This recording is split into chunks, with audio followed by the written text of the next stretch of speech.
Welcome to the Gray Range Podcast. My name is David Rousseau. We're going to explore the poetry of how we live, how we learn, and how we find our way along this strange path we call life. If you're curious about people, their stories, and all things savage and wonderful, then join me on the Gray Range.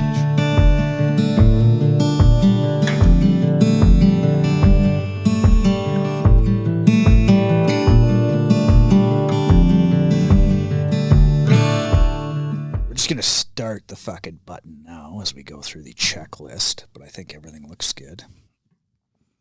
Yeah, that's pretty fucking good, man. All right, let's crack these. Cheer ourselves into this.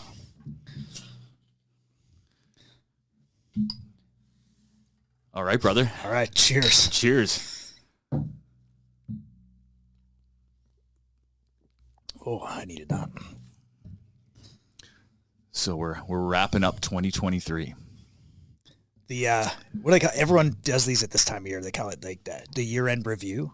The year-end review. Sure. So what was your takeaway from us starting the Gray Range podcast?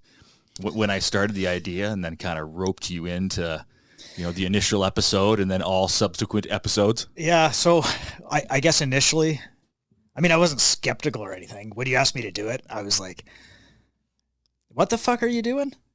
And you want me to help with what? Like, that's kind of what I was, that was the Rolodex in my head. And then I was like, yeah, okay, I'm in. Like, sounds good.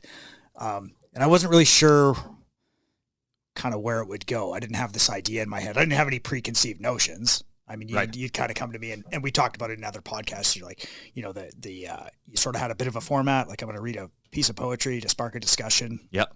And then we're going to talk to people so they can tell their story instead of somebody else telling it for them. And that was kind of that was like the canned mission statement. Here's what we're going to do, and this is what it looks like. And then I didn't really know what to expect from there. And then we kind of did our first, episode 0.5, kind of what we're doing now, having a discussion with each other. And then it kind of snowballed from there. We got to talk to a whole bunch of really interesting people. Yeah. And then I kind of, as we went, each episode taught us a new lesson. Yeah. And I can't say like, in this episode we learned this, but generally speaking, it was like, okay, our camera angle was messed up in one episode. Mm-hmm. Our sound wasn't that great for various reasons in a few episodes, whether it was something we did when we started or something that needed to happen when you did the editing. But each time I think the product got better and better. So I think it was kind of, it's kind of evolved into something that some of them, when I watch it, it's like watching an old school 80s sitcom TV episode, just sitting back and it's just enjoyable. So I don't know. I don't really have, I would say we learned, something unique in each one. Oh yeah, and definitely. And I'm pretty impressed with how it's turned out. Yeah. And the feedback that I've gotten from people that come into the shop. I had a guy come in the shop on Friday, and he's like, yeah, I had to go out to Dawson Creek and then up to Fort St. John. So I listened to all your podcasts back to back. Or he said, I listened to your podcast. I was like, oh, like which episode? He's like, all of them. I was like, oh, crazy. Well, I'm glad you found us that interesting, that it was something you could listen to all day. Didn't shut it off half an hour. Yeah, and be like, didn't fuck get these disgusted guys. and be like, what? So yeah, no, it's been an interesting ride. It's been enjoyable. Yeah. Thank you for throwing the invite out there. Yeah. I didn't imagine it would lead here. The gratitude is all mine, man. Like, this was something when I thought about doing it on my own, I just wasn't sure. Not that I wasn't sure that I could keep a conversation going, but it just didn't seem right. Like it just me. I was like, okay, well, we did the initial episode. It was mostly just I needed some content. I needed something to edit. Yeah. Something to get out there, see what it looks like, see how the format sits. Throw a rock in the ocean and see what kind of ripples come out. Exactly. And then after that, like you said, as we did each subsequent episode, there's a huge technical learning curve for me because I'm doing all the editing and all the video processing and all that stuff myself. So there was a lot of lessons learned there. And then I found as I edited each episode, there was this really self-reflective time spent, because as I listened to each podcast, I listened to each one probably 3 or 4 times total. Yeah. In the process of editing. Not where I watch it 3 or 4 times through, but because you're watching various parts over and over again, trying to get the cuts right and trying to make sure everything lines up properly and makes sense. I was listening to my own words, my own thought processes, listening to you speak, listening to our guests speak, and getting this extra chance to kind of meditate on everything that was being said. And I found myself coming away with like a lot of self-reflective stuff where I was like, oh, I didn't know that about me, right? Or I didn't know that about this person. Yeah. Or this is how I form my sentences, this is how I form my thoughts, and learning a little bit more about myself and things I wanted to change. So that was kind of neat. Yeah, and what's interesting to dovetail onto that, they say like in in shooting and fighting and stuff like that, a lot of people, you'll record yourself so you can see your performance. Yeah. And I never really put any stock in that. But what I have noticed is going back and watching some of these, I'm like, man, I annoy the shit out of myself sometimes. I need to change that, or I can't. Sure. It's not an effective interview style to, there's certain little, I don't want to bring them up. I don't want to be like, hey, man, I noticed this and it really annoyed the shit out of me, because I don't want people to go back and be like, oh, that guy is annoying. But just you know what I mean?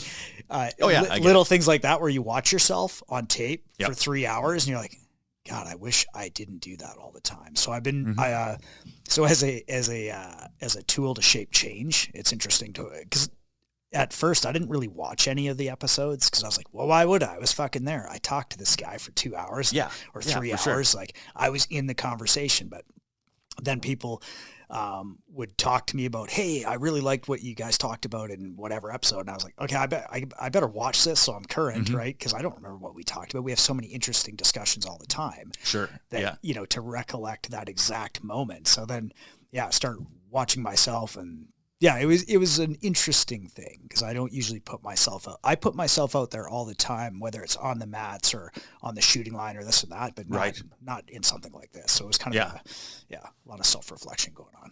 Oh, of course. And I mean, where the discussions go, there's a bunch of opportunity to look at, for myself on how I think, because how we speak is essentially a byproduct of how we think. Yeah. And, there's definitely some times where I'm like, I could be a little bit more, maybe a bit more attentive, bit better at listening. There's a whole better thing about listening doing this. Yeah. Where I'm learning to listen better. And then with clear thought, clear ideas, one of these things where I was like, I probably want to start reading more, because that's where the basis of language. Yeah. Taking it in. If you're currently reading, then your brain is really good with text and it's really good with ideas and words. I write a fair bit, but I didn't read for a while. Just kind of, life busy, easier to watch YouTube videos than open a book. So the past few months I just started reading again, and that's one of those things. It's okay, let's get I want my brain to be functioning at its highest level or as well as it can in these sort of things. So at least I can articulate my ideas well, and I can respond to whatever else is being said, at least in a semi-intelligent fashion. And have a full discussion with somebody that isn't just, you don't want your conversation to look like you're scrolling through Instagram or Twitter. Sure. Right? Yeah. You don't want to have this like fragmented 3-second responses and like on to the next thing. So exactly. Reading is super important. I just crushed out, I think it was called the Emperor series by Connor Gilden. Oh, yeah. He's like my favorite author for historical fiction, but it's all historical Rome, right? Julius Caesar, and then kind of, leading up to his death when they whacked him, and then kind of the fallout afterwards. Fantastic stuff, man. But keeps my brain sharp. So. Yeah, absolutely. Yeah, I obviously I've got a lot of books behind me. Most of them are books I've read. Probably 90% are ones I've read. The rest are on the list. The list to read keeps growing. Yeah. Even when I'm not reading voraciously, I'm buying more books. You got the Amazon cart always on standby with 12 things in it. Absolutely. It's kind of like with bourbons. Even when I'm not drinking bourbon, I won't drink whiskey for like weeks, months, but I'll continue to buy them I'll be like, oh, there's a bottle I wanted to see. You got to put it in the library. Exactly, right? Yeah. Put it on standby for later. But I read the sequel to 1 Second After, so 1 year, 1 year after, which was really, really good. A really good series to kind of get your mind thinking about, eventualities, being prepared. He's John Forsythe that writes it. He's William Forsythe. Yeah. Forsythe. Yeah, he writes really well from that human condition, especially from a place of leadership. And then I started reading Alex Jones's book, The Great Reset. Okay. It was sitting on the shelf for I don't know, 8-9 months. Yeah. But I picked it up off the shelf. I'm like, I'm gonna like to go fiction, nonfiction, because I like reading both. You got to switch it up. And I started reading about 40 pages into Alex Jones's book. It takes him a little while to get going, but by about page 100, it just sounds like Alex Jones. Sounds like he's talking to you. And the next day he got let back on X. Yeah. So I thought that was kind of funny. I was like, oh, that's very serendipitous. The world's a weird place because when I started reading this series about Rome, it was like all the memes were about, how long can you go without thinking about ancient Rome? Or yes, what ask are Jews your boyfriend thinking about all the time? And I'm like, what the fuck is this all about? Like, I still don't know where that comes from, but I'm like, that's weird because I'm reading about ancient Rome, so I guess I'm one of these people. Whatever, man. I don't think about it a lot, but that's just not my wheelhouse historically. I guess it's fascinating stuff. Yeah. Oh yeah, for sure. Well, I think it's in a lot of people's mindset right now. You've got a lot of these alpha bro programs where they're looking at, historical masculinity, and you've also got the parallel that a lot of people draw between the U.S. and what's happening in the U.S. and, the fall of empire, the fall of Rome. It's kind of, I gathered that's sort of where it's coming from. Is like every empire in decline sort of looks like, Rome is one of the biggest historical lessons, period. Sure. So I think it's just one of the best documented because they recorded everything. They did, yeah. And we have a good chunk of what they wrote and what they thought, and very prominent and popular culture for hundreds and hundreds of years. Shakespeare wrote heavily about it and popularized in plays, movies, all that stuff. So to turn that question sort of back on you about where we started and where it is now. Any massive takeaways other than, again, a bit of the self-reflection and everything, but is this kind of where you thought it would go? Is this where you thought we'd end up? Like, I know we had a goal. We're like, we're going to try and get 10 episodes by the end of the year. Is this 10?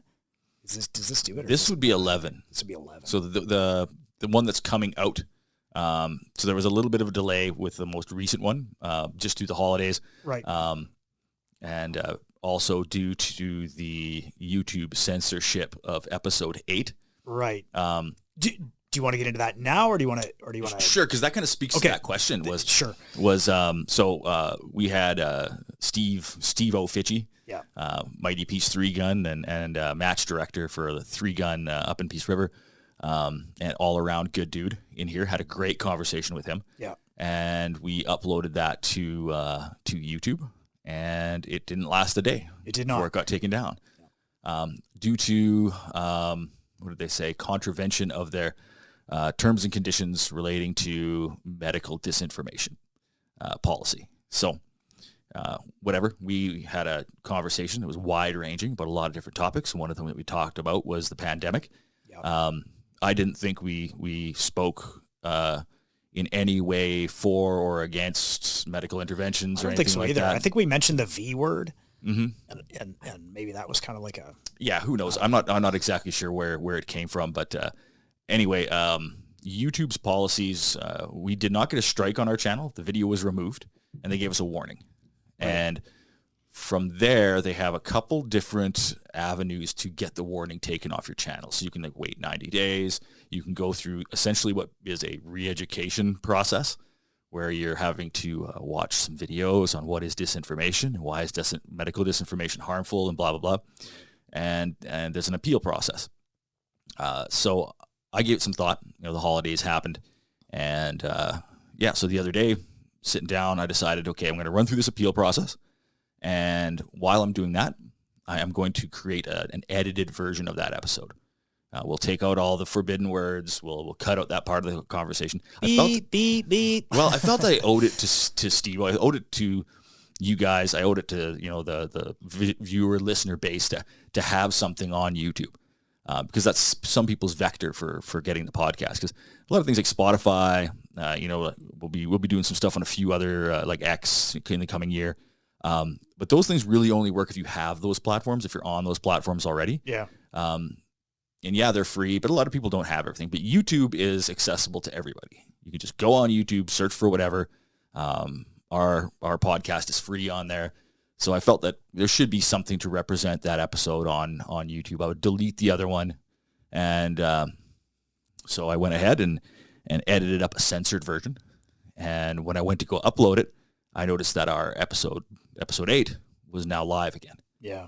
And, dug through the emails, and lo and behold, they'd sent an apology saying, hey, look, your episode, we've reviewed it. Your episode doesn't, it's not in violation of our terms of service. We've restored it. They, essentially apologized, saying, everybody makes mistakes, this, that, and the other thing. Maybe it was the AI that caught us. Maybe it was a disgruntled viewer who didn't like what we were saying and then reported it. But lo and behold, it got put on. So there'll be from today's date, we've got one more episode coming, and then this episode will come shortly thereafter. So this episode will probably air right in the first part of 2024. Yeah, cool. But so for a brief time, what you're saying is that 3 dudes from the Peace Country, while sitting in Grand Prairie, caught the attention of YouTube, and they crushed it. Yes, apparently. How important are we? Yeah. Be it just the AI or whatever, right? But yeah, that's just part of the conversation, right? It doesn't matter what it is curated right now. Yeah. There's only, there is freedom of speech. Was it like Megadeth? Freedom of speech, just watch what you say. Pretty sure that was Megadeth back in the day. But I guess peace sells, but who's buying? Anyway. Yeah, no, because freedom of speech, just watch what you say. Wasn't that like, that was a hip hop band. That was could be. Public Enemy. Could have been Public Enemy. Freedom of speech. Yeah. Just watch what you say. Yeah, it could be. Mixed with Pantera. I don't know. Fuck. Yeah, there was some good stuff, actually. I've been meaning to post some. There's a song on the Judgment Night soundtrack with Slayer and Ice-T. It's fucking amazing. Yeah. It's called War, and it's a damn good song, but it's very timely. That would have come out. Was that late 90s, early 2000s? Late 90s. Yeah, we had all the good soundtracks back in the day. My brother was over at my place yesterday, and he's loading some 40. Mm-hmm. I was like, we're sitting downstairs, and I got to put on the 90s gangster rap playlist. I was like, yes, of course. If you're going to load 40 in this basement, you're going to have to listen to 90s hip hop. That's what I told him, right? Damn straight. Yeah, funny stuff. But. Yeah. But I mean, as far as takeaways go, it was basically an experiment. Like what does it look like after 10 episodes? Does it get traction? Is there a market for it? What does that market look like? The main questions were, can we do it? And is it worth doing? So 10 episodes, obviously we can do it. Yeah. We're not playing with the top tier equipment. We're working with the budget that we had when we started the whole thing, and coming from essentially a knowledge base of 0. So everything we have is what we've learned. Yeah. And then the feedback that I've received, and I was saying this recently in a conversation with somebody, but the thing that gives me probably the biggest positive feedback is speaking to some of our guests who were reluctant initially to come on, who, what do I got to say? Who am I? What am I going to do on a podcast?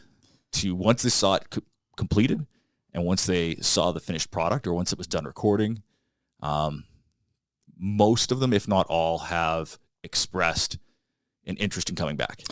Yeah, and I think it's funny because some of them, they're sitting here, I don't know why you guys want me on here. Like, what am I going to talk about? And it's like 3 hours later, we're trying to wrap it up. We're like, yeah, you had a lot to say, man. Like there was a lot. We've had very interesting guests with interesting stories. So yeah, I think that was kind of one surprising thing for me too. Cause not surprising, like, I'm shocked. But again, sitting down thinking, oh, we'll do these for an hour. And a lot of them have gone a lot longer. Oh yeah. And yeah. and it didn't it wasn't forced or unnatural. Like, oh, we're trying to do a 3-hour episode here. Like, they just happened organically. And I think the product speaks for itself. I think it's been very good. Sure. Yeah. And you know, that's the look going forward. So it's, you know, we've rough cut basically a template of what this thing looks like and what it can be. And now, you know, going forward, it's okay, what can we do to refine it? And what can we do to, you know, make it look a little bit better, expand the reach a little bit, you know, grow it through more interesting guests, more topics of conversation, and you know, more of these good conversations that we've had. Like, I think there's been, you know, I went through the one we did with Steve-O here. I think recently I watched the whole thing all the way through. And when I watched that, I thought, this is what I wanted when I started this thing. This, you know, it's not the level of production. It's not nothing about the aesthetics of it, but it's the heart of it. It's when somebody's telling us the story about their life and you see they get excited about it. Yeah. They're telling us some part of their life. I think I saw that with Earl, where Earl started to talk about, you know, some of the rough side of his career in law enforcement. He opened up about that.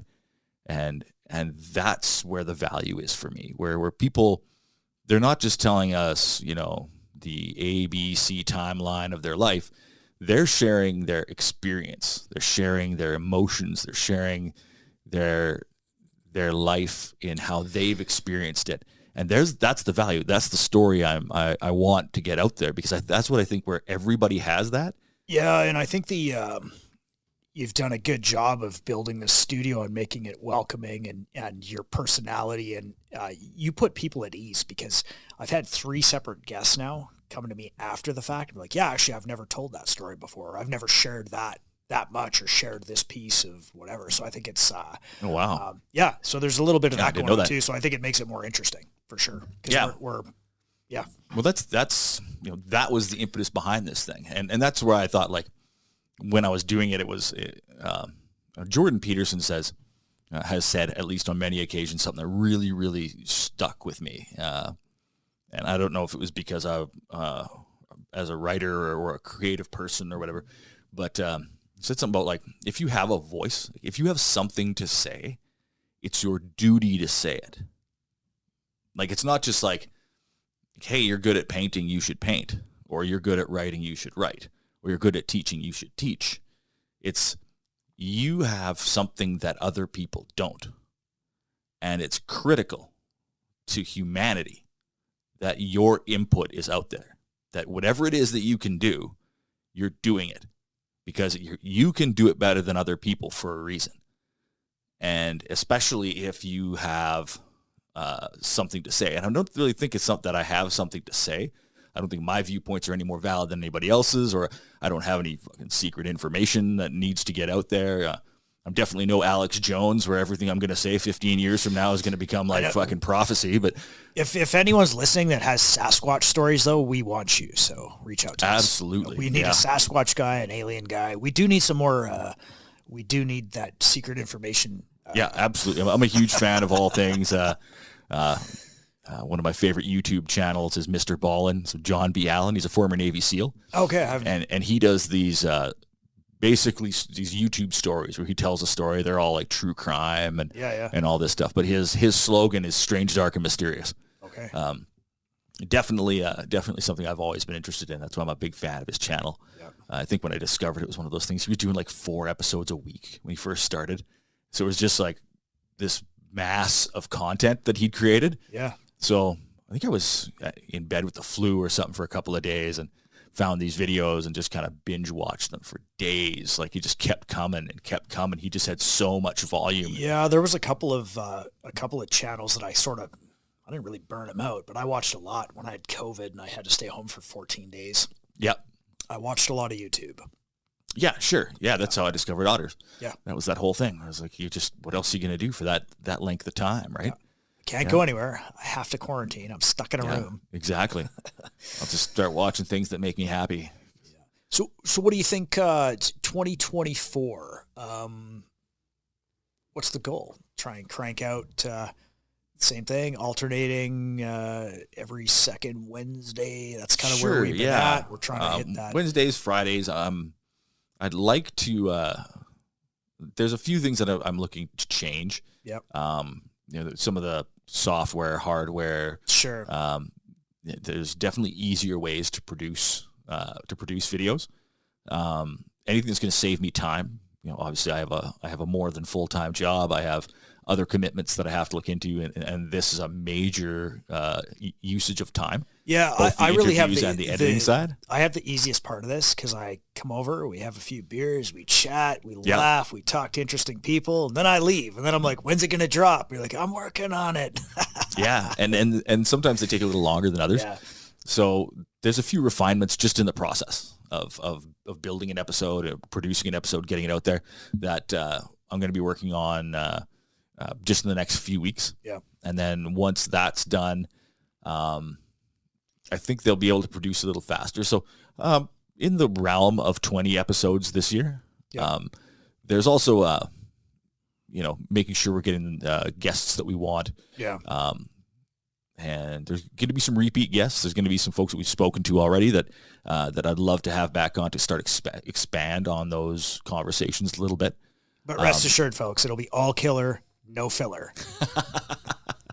Maybe that's what this is, though. This is the filler episode? This is the filler episode? This is the year in review? Yeah, it could be. I don't know.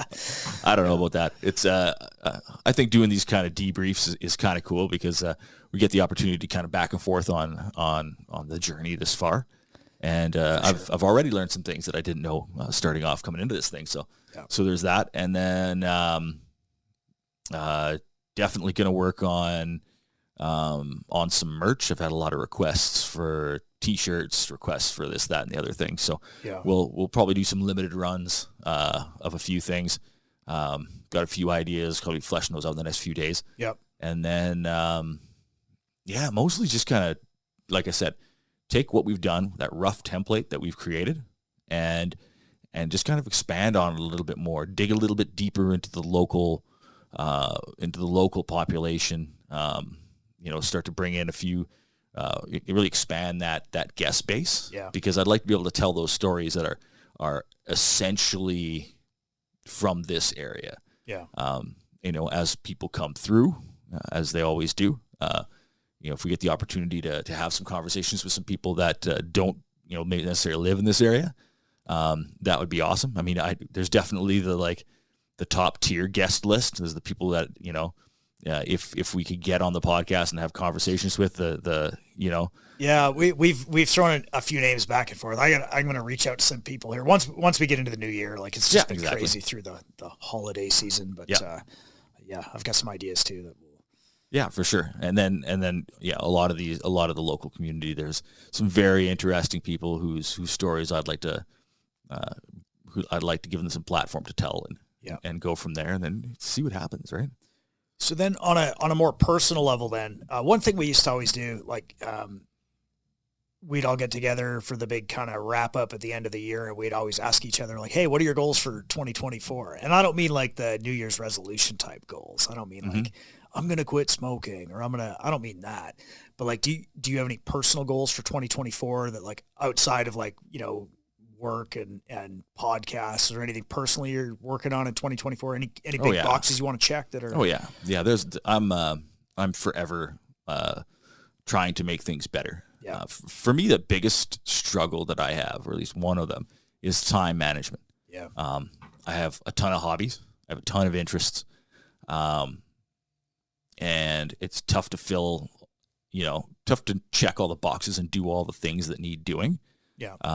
This year I managed pretty well getting down part of a schedule that works for me. But I think number one for me is just to definitely fitness. So there's going to be, I've got a garage right now that's full of equipment. It's full of stuff. It just needs to be organized better. Yeah. So just that, again, like with the podcast, where you got to get that workflow so it makes sense. So building my home gym so that it's got a good workflow. I can go down there first thing in the morning. I can hit up when I need to hit up. When I get home, I can, rock the cardio, do whatever.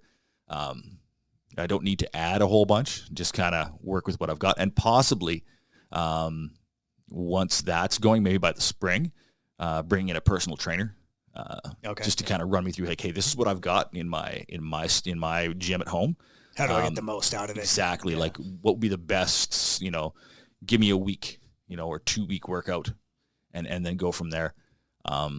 So definitely fitness, training wise. Yeah, definitely getting back on the mats this year. That's pretty top tier. So at least once a week, maybe twice a week. Got to work that obviously with my wife's schedule, but I think I've identified some time that's going to work there. Some slots that you can fill. Yeah. Well, I think there's been there's a benefit outside of when it comes to martial arts training, that I didn't realize until I hadn't done it for a long time, but it was stress management. Oh yeah, for sure. And it was one of those things where I was like, yeah, I know that, sweating it out and rolling on the mats is going to provide me with a level of anger management, stress management, physical adversity, that I'm going to be a better person if I'm getting out there and getting this stuff out of my system a couple of times a week. I'm going to be a better person. Yeah. And so there's that, because there's something about, like, you can kill it in the gym. You can rock some pretty hard workouts, but there's just something against struggling with another human being that puts it at another level. Yeah, you can't really walk out of there. Yeah, you walk out of there at a different mental place. Yeah. Than where you're at. And then there's like a bunch of stuff. Like, would I love to shoot more? Of course, making time for that. Yeah. Spending more time, quality time with my wife. Like, we used to be able to do. We're doing once a week in the pool. That's definitely coming back.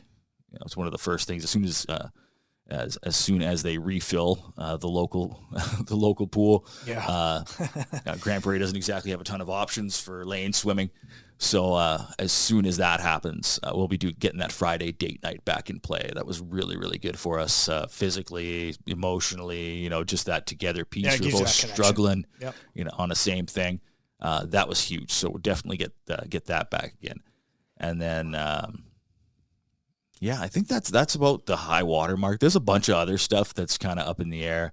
I think sometimes too, though, as we, I don't say as we get older, like we're a couple of fucking old dudes, but we both manage an enormous amount of stuff in our lives in scheduling. So sometimes it's just small things, and that's really all you can do. And but those small things can be very, what would you call it?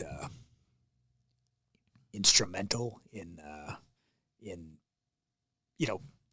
solid gains, right? Like, you change one thing, like, you start working out again, you'll feel better about it. You hit the mats, you're going to feel better. You start doing date nights again, you'll feel better. Exactly. And really, what does it take from you? It takes a little bit of discipline to get up in the morning, hit the gym, and make sure your schedule is clear on Friday so you can go on date night, and to make sure that, I'm going to do one shooting package this year. Whatever comes up, I'm going to make sure I'm in it. And it doesn't really take a whole lot of commitment to get there. It's that's just it. It's like I said, it's time management, right? So like last year I started doing these morning workouts. So as soon as I roll out of bed, it's 100 squats, 100 push-ups, 100 sit-ups. Yeah. And it evolved from like sets of 15 to like up to 100 to 4 sets of 25 to what am I doing right now that I like? It's like 40, 30, 20, 10, 30, 20, 30, 20, mixing it up a little bit.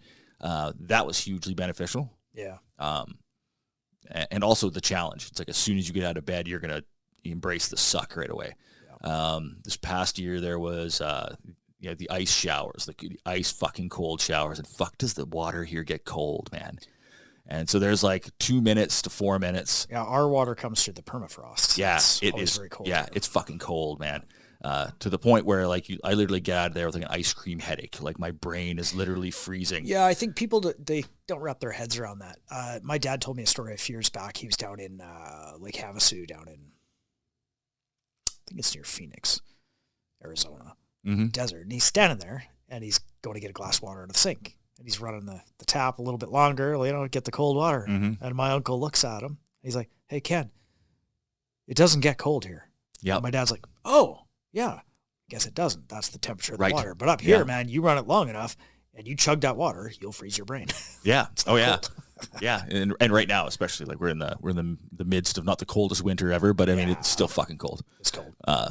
So that's been a huge benefit. So yeah, the heat and cold exposure, something that I've been playing with. There was a lot of benefit from the cold exposure. That's what everyone keeps saying, but I just, man, maybe I'm going to try it. I'll do a cold plunge or try a fucking cold bath, but I just can't get behind, like, I don't know if it's from all those years of working outside. Like, I'm working at my first indoor job ever now, right? Oh yeah, no, I get and it. all those years outside, I'm like, why the fuck would anybody want to be that cold? Like, if you never worked outside where it's cold, you won't want to be cold. You'll want to be warm. Oh, I know. I worked outside for you're the most same. of my life, right?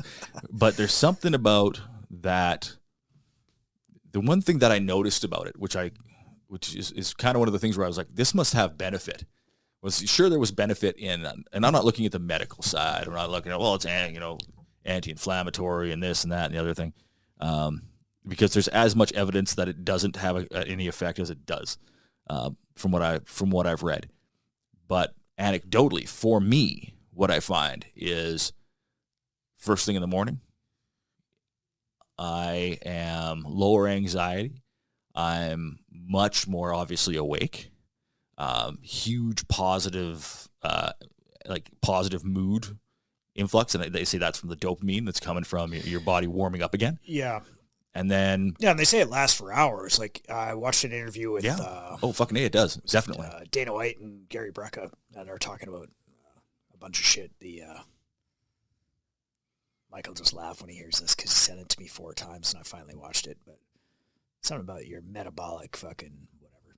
Oh yeah. Anyways, you can rail up on cocaine. You're like, oh, you're good for 30 minutes, right? And the feeling goes away, and that's why you keep chasing it. You do the cold plunge, it's good for hours, and that's why people are getting these big, that dopamine hit. Yeah, like you say. Yeah, it definitely has that effect, and I mean, the cold shower isn't the cold plunge, the full immersive experience, right? But the water here just gets so fucking cold. Yeah.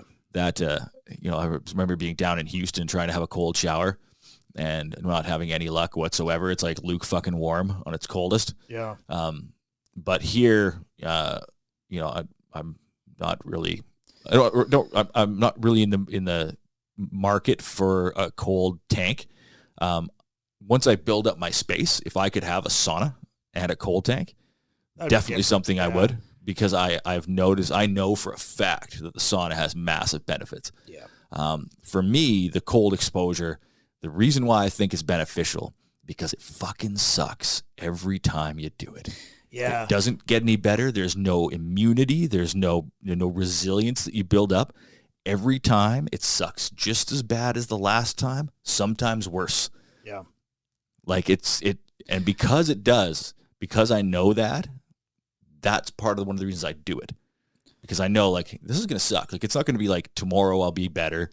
Tomorrow I can do longer, maybe a little bit longer. You can stand a little bit longer exposure, but that initial hit, that initial first minute it sucks. And there's no other way to get around it. There's no like brushing it up like, oh, it's not so bad. Like, no, it fucking sucks. Yeah. And the fact it sucks is why I keep doing it. I think, like, for the record, I think it's fucking retarded, but I'm going to try it.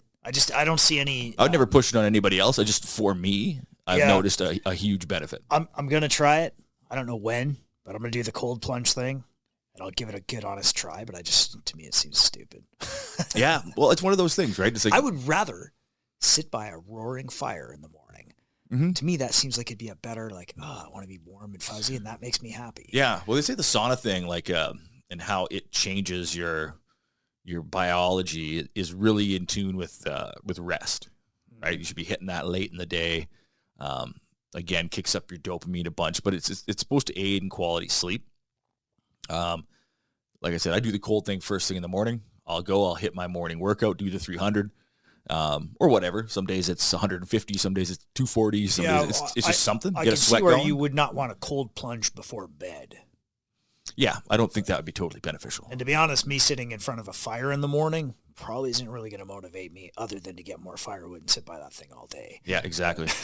Yeah, there's something about a cold beer or a glass of whiskey in that fire that's mighty dangerous. Some of the fireplace we have upstairs, when you start burning that thing in the wintertime, the house just seems dead without the fireplace going. So then you fire up the fireplace.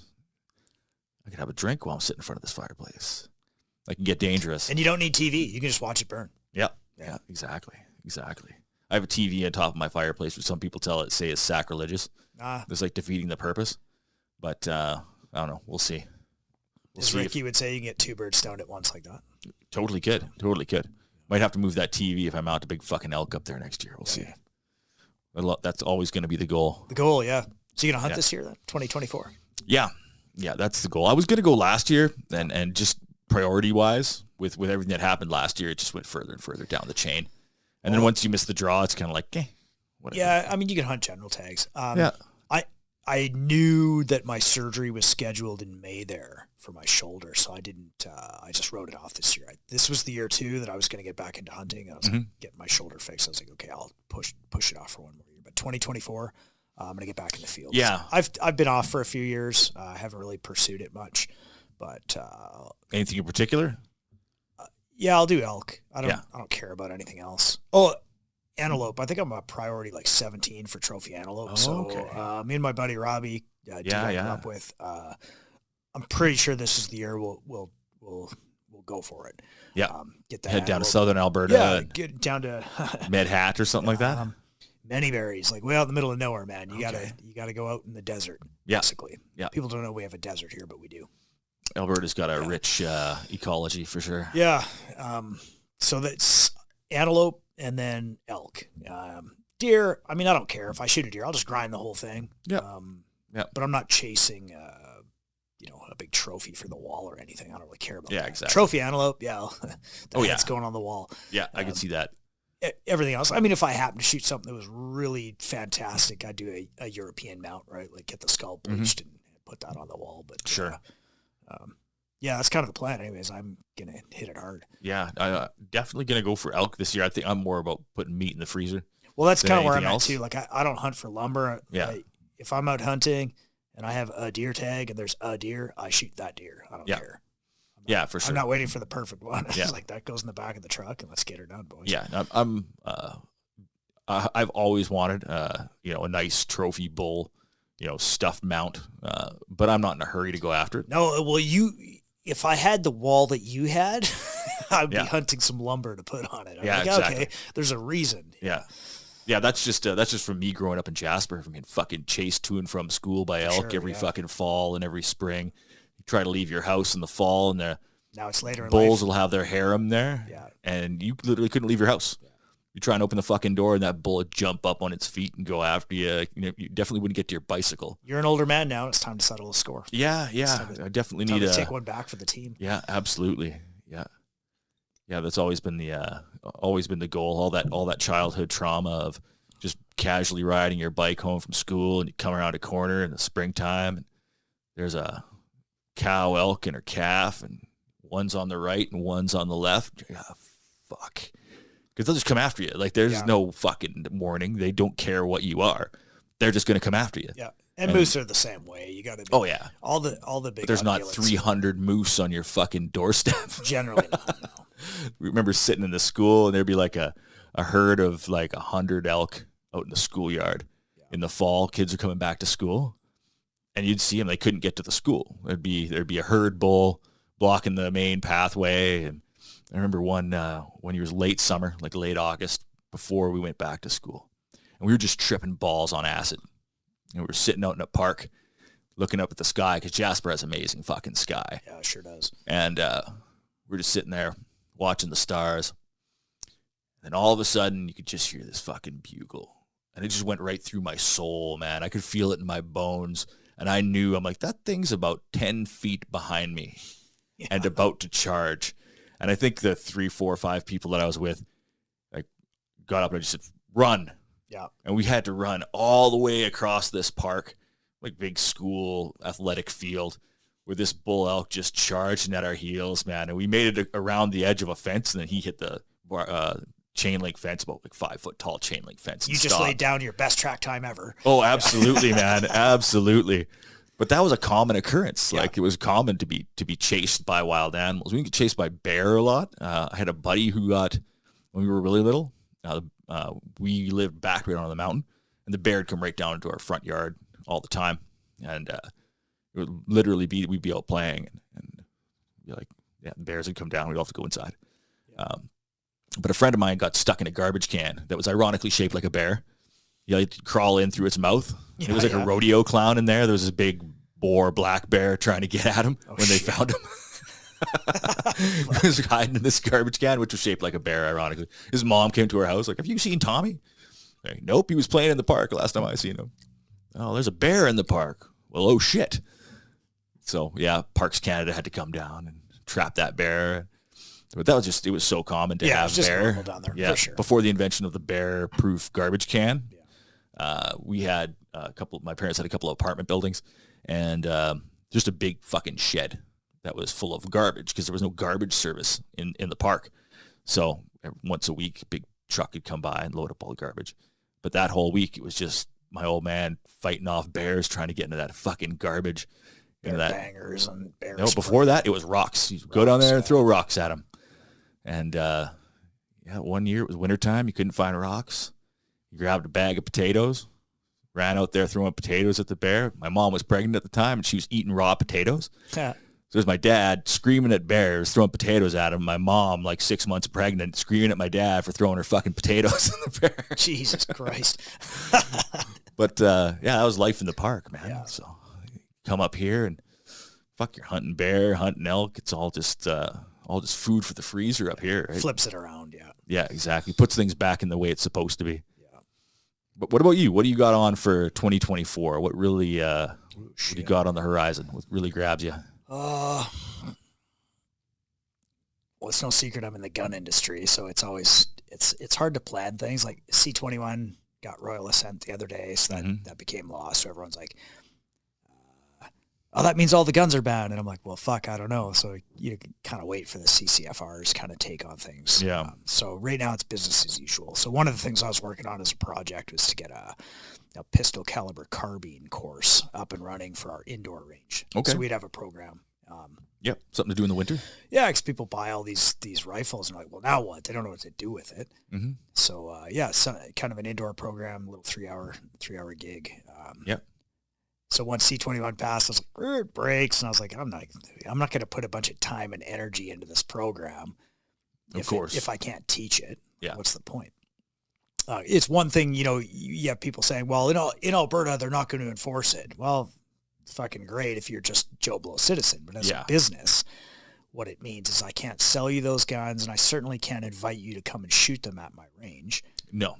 Right? That's your federally regulated range. You just can't do it. You'll lose your business license, lose your business. However, everyone's fired. You could sell them illegal drugs that are federally regulated. Yeah. Federally criminal. True. And have them come to your federally regulated safe injection site and use said drugs. So what the fuck? Different world. So anyways, I did come up with the program. I did put something together. Ran it past Mike the other day. He's good to go. He likes it. And so we're going to roll that out on January 19th at 7:00. We're going to do the first pistol caliber carbine course. Nice. Indoor class. So that's, I like teaching. That's what I like to do. So that'll be kind of new and interesting. I'm going to teach a bunch of pistol classes, same thing. And then, trying to wrap my head around putting together a shotgun course. I used to teach a lot of pump shotgun, but I haven't done we used to shoot a lot of shotgun. Yeah, we used to. It was the flavor, right? Now it's kind of coming back. I think there's a bit of a market, so I'm going to put together a shotgun program. Again, this is all work stuff, but but it also trickles into my personal life because then I'm spending my free time. I'm out shooting. Yeah. To make sure that. Yeah, developing your curriculum. One of the things, and you know this from training with me over all the years, I never ask somebody to make a shot that I can't make. Sure. And I never ask somebody to do something that I can't do. Yeah. And that's on the mats too. I'm not asking people to do weird stuff that doesn't make sense. I mean, if I can't do it, I'm not going to ask you to do it. Like we have to understand it together. So, PCC stuff, shotgun stuff. That's kind of like the work/fun piece of it. I'm just going to keep training on the mats, jiu-jitsu, right? Just kind of, I don't have any goals in mind. It's not like I'm not out hunting for a stripe or anything. I don't really care. Yeah, for sure. That. I'm old. I have all the injuries. I don't have anything to prove to anybody. Like my fighting days, like hard fighting, those are long behind me. Mm-hmm. I just really enjoy it. So I'm just going to keep doing that.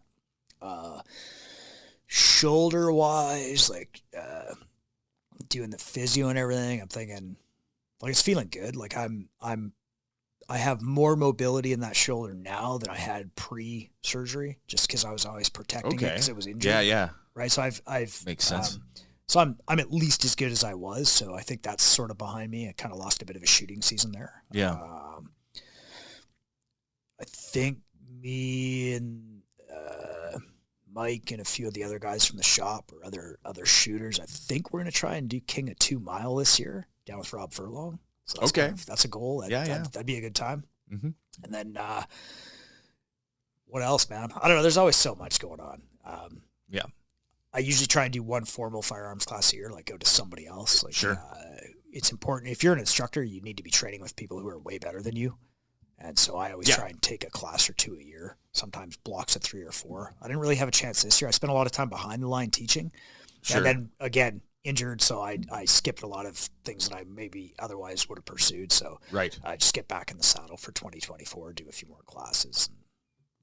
Yeah, absolutely. There's still some stuff going on with all the shitty legislation that's out there that does limit your options. There's still some really good stuff out there. So, I've had on my list for a few years to get out to some of Furlong's stuff. We do some long distance stuff with him. Failing that, there's always the possibility of bringing a Sierra 6.4 rifle craft back to the area, which is something I would love to do. To kind of spread some of that knowledge around. Yeah, I locally. Think if we can get this range up and running here in the Saddle Hills, again, that's waiting on further ruling from a judge and blah blah blah. Oh yeah, there's a lot behind it. I think there'd be a lot of opportunity when we get that up and running. Like guys like Rob and Ben, they'll come up here and we'll be able to do some really cool things. Yeah, exactly. One of the things I didn't mention is my next collection, poetry collection, will be early first quarter 2024. Okay. So it's mostly compiled now. It'll be once I've kind of done the initial harvest from the writing from 2017. So you got to pare it down. So how many pieces did you start with, and what are you getting it down to? Like what does that look like? I started with 270 some. Okay. And I think I'll get it down in the initial one. I think it'll be about 200. Okay. And then I'm aiming to be around 150. So you're trying to basically cut it in half almost. Yeah. I think that's where it'll stand. The original collection, the first one was a little bit hefty. Yeah. There's a lot there. So I don't think there's anything wrong with that, but you don't want it to look like a set of encyclopedias on the shelf. You don't want it to be. Yeah, it's not so much that. I just want to make sure that I'm putting out the best of myself, right? Sometimes there's stuff that you're kind of on the fence about, and there's some pieces in this one that I think I would have left out if I would have gone through it a third time. Okay. Mostly just making sure that I'm putting out what represents what I feel to be my best work. Do you find it hard to be self-critical? Like in the, I know lots of writers have an editor. Some guy would go through and be like, no, garbage. Oh, this will never sell. You're doing it all yourself. Is that a hard process? Like when you start with everything you have, you got, what'd you say, 270 pieces? Yeah, something like that from 2017. 270-ish. Like, is it easy for you to go through and like knock off the first 50? Like, okay, that was no good. Or is it, what does it look like? I don't find it difficult to be critical to it. Generally, I'm not really married to any of them. Yeah. Like I create so many of them that when I go back and I read them, I'm kind of reading them again for the first time. And then there's what I'm looking for is whatever it's trying to do, does it do that? Does it evoke an emotion? Does it describe something? Whatever it's trying to do, does it do it well?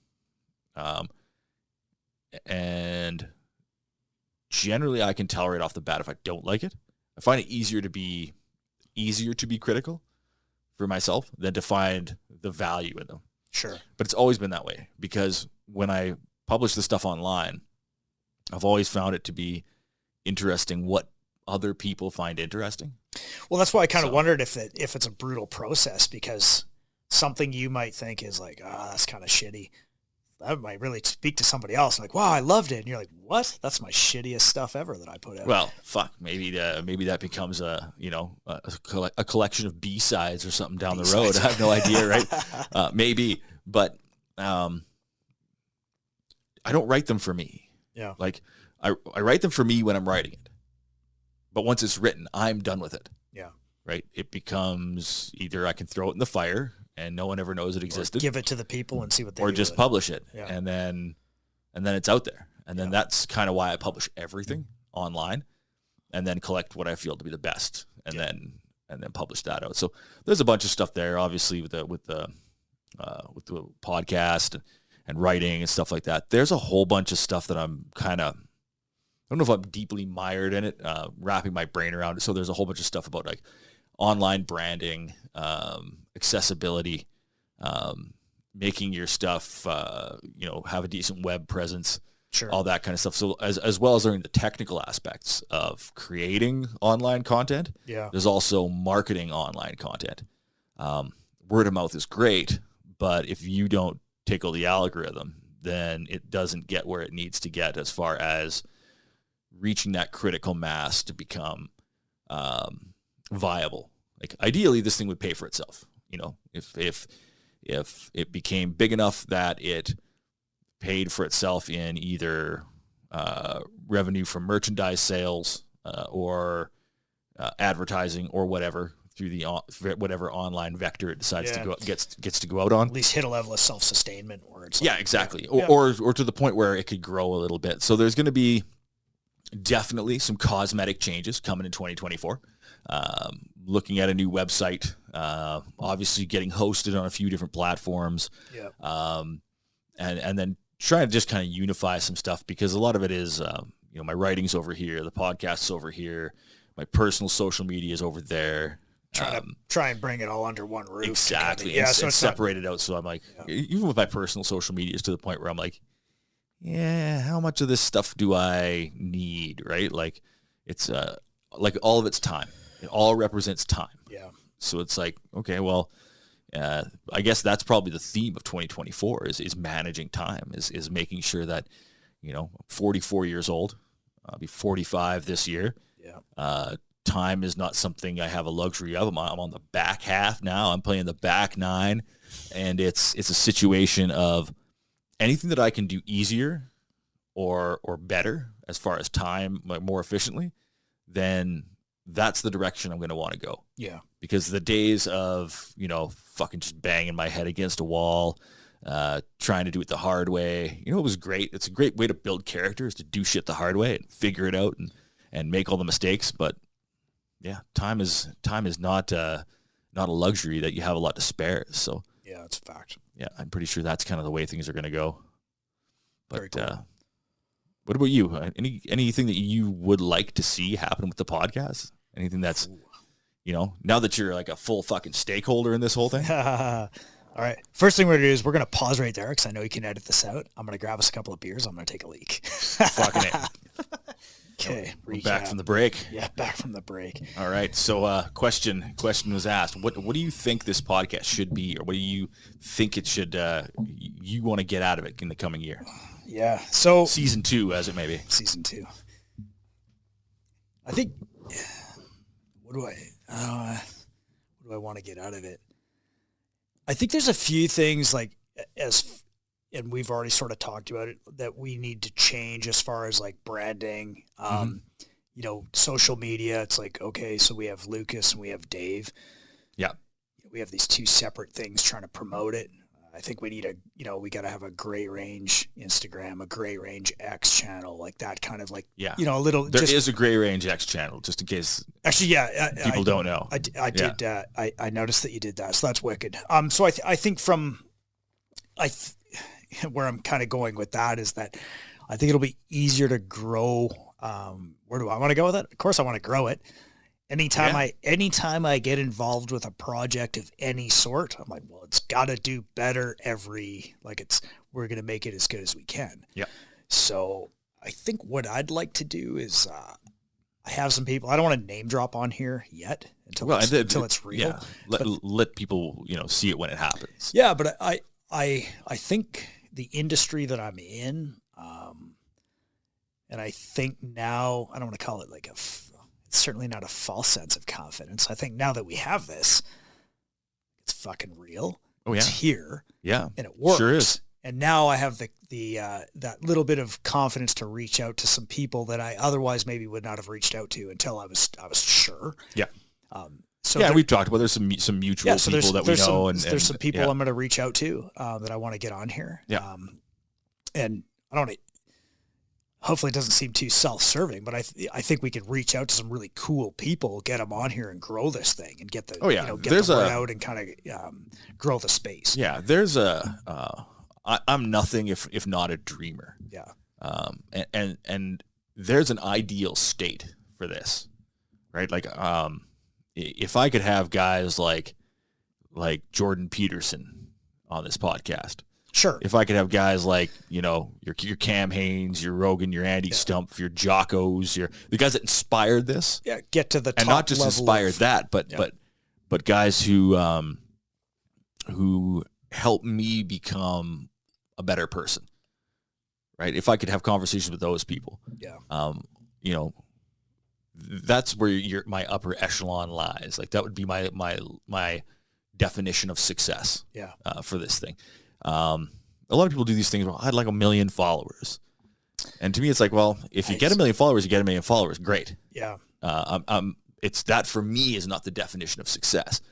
For me, the definition of success is to get the opportunity to speak with people who've enriched my life, or allow people to tell their stories so they can enrich other lives. Yeah. Right. And I don't think it's not that I'm pessimistic too, but I also, I keep I'm a dreamer, but I keep my expectations pretty realistic. Like I don't see two guys from Grand Prairie suddenly having, 20 million followers, even 1 million followers. Like you look at some of these other channels that are very popular now, their first, however many years is just a grind and a struggle to gain a follower. Oh yeah. I'm thankful for every subscriber that subscribes, 100%. Everyone who watches. Do I think that it won't happen? No, because anything can happen. Oh yeah, I'm not on the side of like, we're just toiling away for no reason. I'm not that guy. But for me, that's not the measure of success. Yeah. But who knows? Maybe that changes in a year. Maybe with some success comes a hunger for more success. Who knows? I've never been on this side of it. This whole thing was started with a couple of guys sitting around drinking, thinking, "Hey, look, why don't you do this?" Yeah. And I was like, okay, I'll build it and see what happens. And here we are a year later, and we knocked out 10 episodes. Yeah. We told some stories. We had some good conversations, and we got good feedback. So I think that's the impetus behind continuing. All the feedback I got was by and large positive as far as content. And I won't even say negative feedback. It was more constructive. Some of the feedback, like Steve's texted me, he's like, "Bro, we missed your beautiful face because you're sitting behind the mic boom in the wide shot." Yeah, and I'm exactly. Like, I know, but that was one of those learning curves. So so everything I heard back that was like on the whatever was like a corrective. Like, yeah, we missed that, man. Now we have this checklist, right? Yeah, there you go. We got all this stuff that we got to make sure we don't fuck up. Yeah, right. But because we learned it all the hard way, so that's why I fucking laminated the checklist. Yeah, man. Yeah. Fucking official, man. It's important. It is. You don't laminate shit that's not important. Fact. But but yeah, everything I got back from anybody who listened to it was always positive. They were really entertained by it.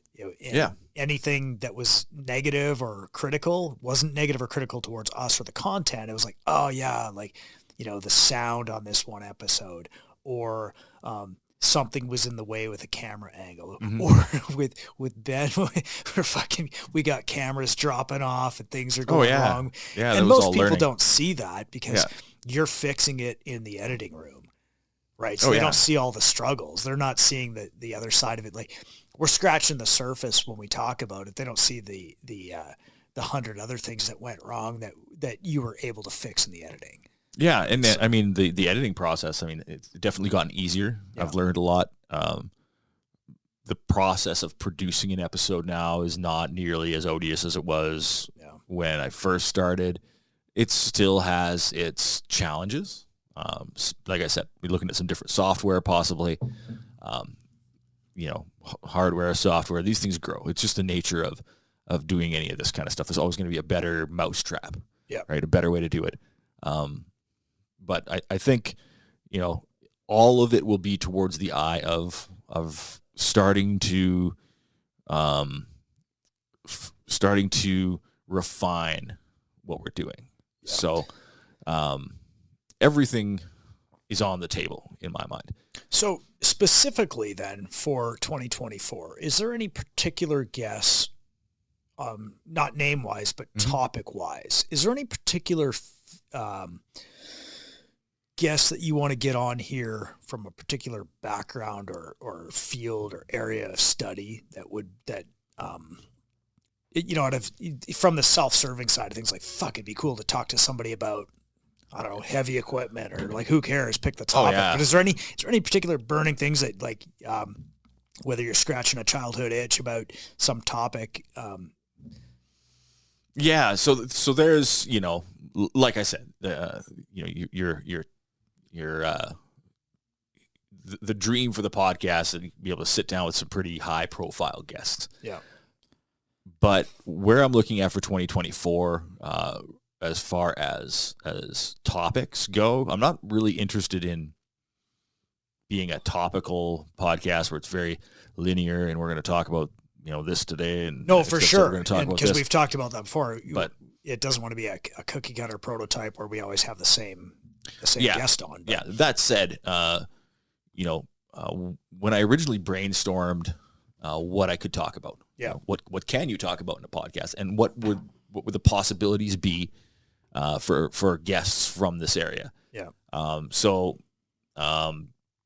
Definitely like to talk to some people in the agriculture space. Yeah. I'd like to talk to some ranchers. I'd like to talk to some farmers. I'd like to talk to some young people who are either continuing on the legacy that their parents or grandparents, Alberta, and especially Grand Prairie. Grand Prairie is county number 1 in Alberta, incorporated county number 1. Yeah. So we got some old homesteads up here, and we got some old families up here who've been here for a long, long time. So agriculture is a huge part of this area. So I'd love to speak to some people, old and young, kind of about what agriculture means to them, about their family history, about, the changes they've seen. Agriculture, I'm a huge fan of food, and I'm a huge fan of anybody who makes me food. Yeah. If they're growing it, if they're raising it, if they're killing it, if they're cooking it. I'll do this summer when I grow a bunch of hot peppers, I'll bring peppers. We'll eat them here. We'll do that as like a oh damn food time. Yeah. No, that'd be awesome, man. I have a lot of interest in that kind of thing. Yeah. And kind of peripheral to that, I'm a huge fan of like rodeo, bull riding, all that kind of stuff. Yeah. There's lots of cowboys around here. We should be able to find somebody. Exactly. If you're a cowboy and you want to come on. Yeah, I'd love to talk to some young bull riders or old bull riders. When I say cowboy, I mean cowgirl too. Like, we don't care. Yeah, exactly. A little bit about that. I like the stories told by some of the old cowboys I've talked with, how stuff was coming up like the 60s and 70s, and then I'm really curious about anybody who's, say, like in their 20s or 30s now, who's choosing to follow a more traditional lifestyle. Yeah, so people who are going back to homesteading, back to ranching. Back to ranching, or choosing to continue it on from their family. I'm interested in that because, you know, there was a time when everybody was mass exodusing out of the rural areas into the urban areas, and I'm starting to see what looks like more people going the other way. Yeah. And I'm a big fan of traditional lifestyles. Another thing that I would like to look at, and I'm not even sure where to begin with this, so I think I'm just going to put it out there, is I would love to talk to some Native, some Aboriginal, Indigenous people from this area as well. Yeah. And hear some of those stories, because, you know, you can't tell the story of this area and not tell it from, or at least not hear that Indigenous side of it. And my experience when I moved up here, because I grew up in a town of 4,000 people in Jasper, and it was all white. Sure, yeah. Like we had no diversity whatsoever. And then when I moved up here, like, we didn't even have a football team. There was no wrestling. There was hockey and basketball and volleyball. Very small town, small school, and not like a normal small town. It was federally regulated. But when I moved up here, and you had a much bigger center, so I moved from a town of 4,000 to a town of, at the time, like 40 or 50,000. Came from a high school that had like 200, 300 kids to a school that had 2,000 to 3,000 kids. And there was a lot of diversity. But when I dealt with a lot of people, like my first girlfriend I ever had up here, she was Native. She was part Inuit, part Brazilian, I believe. But I just saw this like weird dichotomy of life that never was really explained to me. And I remember being in high school and seeing the way that the teachers would treat Native students or Indigenous students as opposed to like the white students. There was definitely a line there. Yeah, I didn't understand it because I wasn't raised in it. I wasn't raised in the community. I didn't understand it.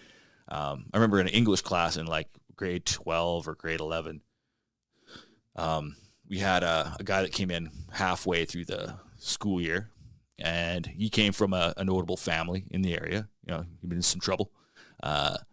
He came back to school because he needed to get his grade 12. And obviously, when you come to a classroom late in the year, the only seats that are left are the ones in the front. And I'm chronically late, so I sit in the front of every class because the very first day of school, I'm late. All that's left is the seats in the front. Yep. So, and I was always high. So I show up. And here's this dude sitting next to me, and he's kind of a bigger dude, long ponytail. And I noticed that the teacher didn't even look at him for like the first 3 days. And I was like, what the fuck? And he was trying to get the teacher to, teach him, tell him about the assignments and asking questions. The teacher wouldn't even look at him. So I basically turned my desk sideways and helped him with English for like an entire semester. And the teacher didn't say anything, but totally noticing that I'm moving my desk to away from the front to look at him. And the teacher just didn't say anything. But I just, my family, there's, Native ancestry, all that kind of stuff. And I just don't think that story can be told without the people telling it themselves. Because when I look at what I hear from the government about state of Indian affairs, I don't believe it. I don't buy it. And when I hear nothing but the activist side, then all I'm hearing is the side that's getting funded, right? The side that's getting funded by whatever lawyer, whatever special interest group. I'd like to hear some of those stories about, what it was like, what it is like, and what the future holds. Yeah, I think that's a story that doesn't get out enough at all. I think it's not from the source. I don't think. No, not from the source. We only hear the we hear the media side, which is published with a purpose. Yeah, 100%. Yeah, especially in our day and age now, where the media is owned by the government. Yeah. We're pretty much only hearing the party line and what they want to hear. And I don't think that as a country, I mean, it's obviously one of these things where, there's a deep level of wrong that was done, and how that reflects today with people, with actual individuals. Yeah. I'm curious as to what hope looks like. What self-determination looks like. Get the indigenous perspective on that, because you look at everything from hunting to gun rights to all the stuff that we talk about. And then you look at it as like they're a federally regulated people, and you look at the ineptitude of the federal government. So you kind of wonder, like, what does hope look like as far as it'd be interesting to get their perspective on what is Canada. Yeah. So I'm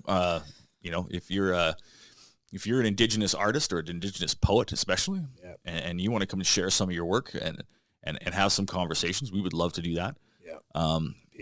That's been a big one for me. Local business owners, stuff like that, people who've started out. I'm a huge proponent of local business. Yeah. So obviously the agriculture space, farm to table, buying direct from the producer. Crazy Sasquatch people, please. Yeah, 100%. We'll vet all those people, though. Yeah, for sure. Yeah. You got to have a real story. Yeah, exactly. You actually have to be like a hunter or an outfitter. And that's it. Hunters and outfitters. Yeah. Guys that are out there doing the thing. I'd love to talk to some of those guys. They have some pretty wild stories. They do. I don't think there's any shortage of stories that need to be told or could be told from this area. They call Grand Prairie basically the gateway to the north. Yeah. And maybe that's the gateway to all those stories and all those people who settled those places. I'd like to sit down with like a wildlife biologist too. Like some of these people that are like, field working with, Yep. And I know that's tough with a lot of people working in federally regulated or working directly for the government. They're a little bit. There's certain things they're not allowed to say, or they might not. Yeah. It's maybe a little bit cagey with coming on a podcast and talking to a couple of guys who might, ask them a question they don't know, might not be able to answer. Yeah. That said, they can always just say no. And then of course there's the whole litany of ex-cops and ex-soldiers and stuff that have the fucking amazing stories that are hilarious and I love to hear. But there's also, like I say, there's no shortage of those people, but there's a lot of cool stories out there. So there is, yeah. Yeah. Yeah, so I think going forward, we just keep it wide open. When Ben came on and told us about taking on comedy as a career late in his life. Yeah, that was a wild story, man. Yeah. He God willing, he'll be able to come back and maybe tell us the full story or tell us an updated version of it. I don't have any qualms with really talking to anybody.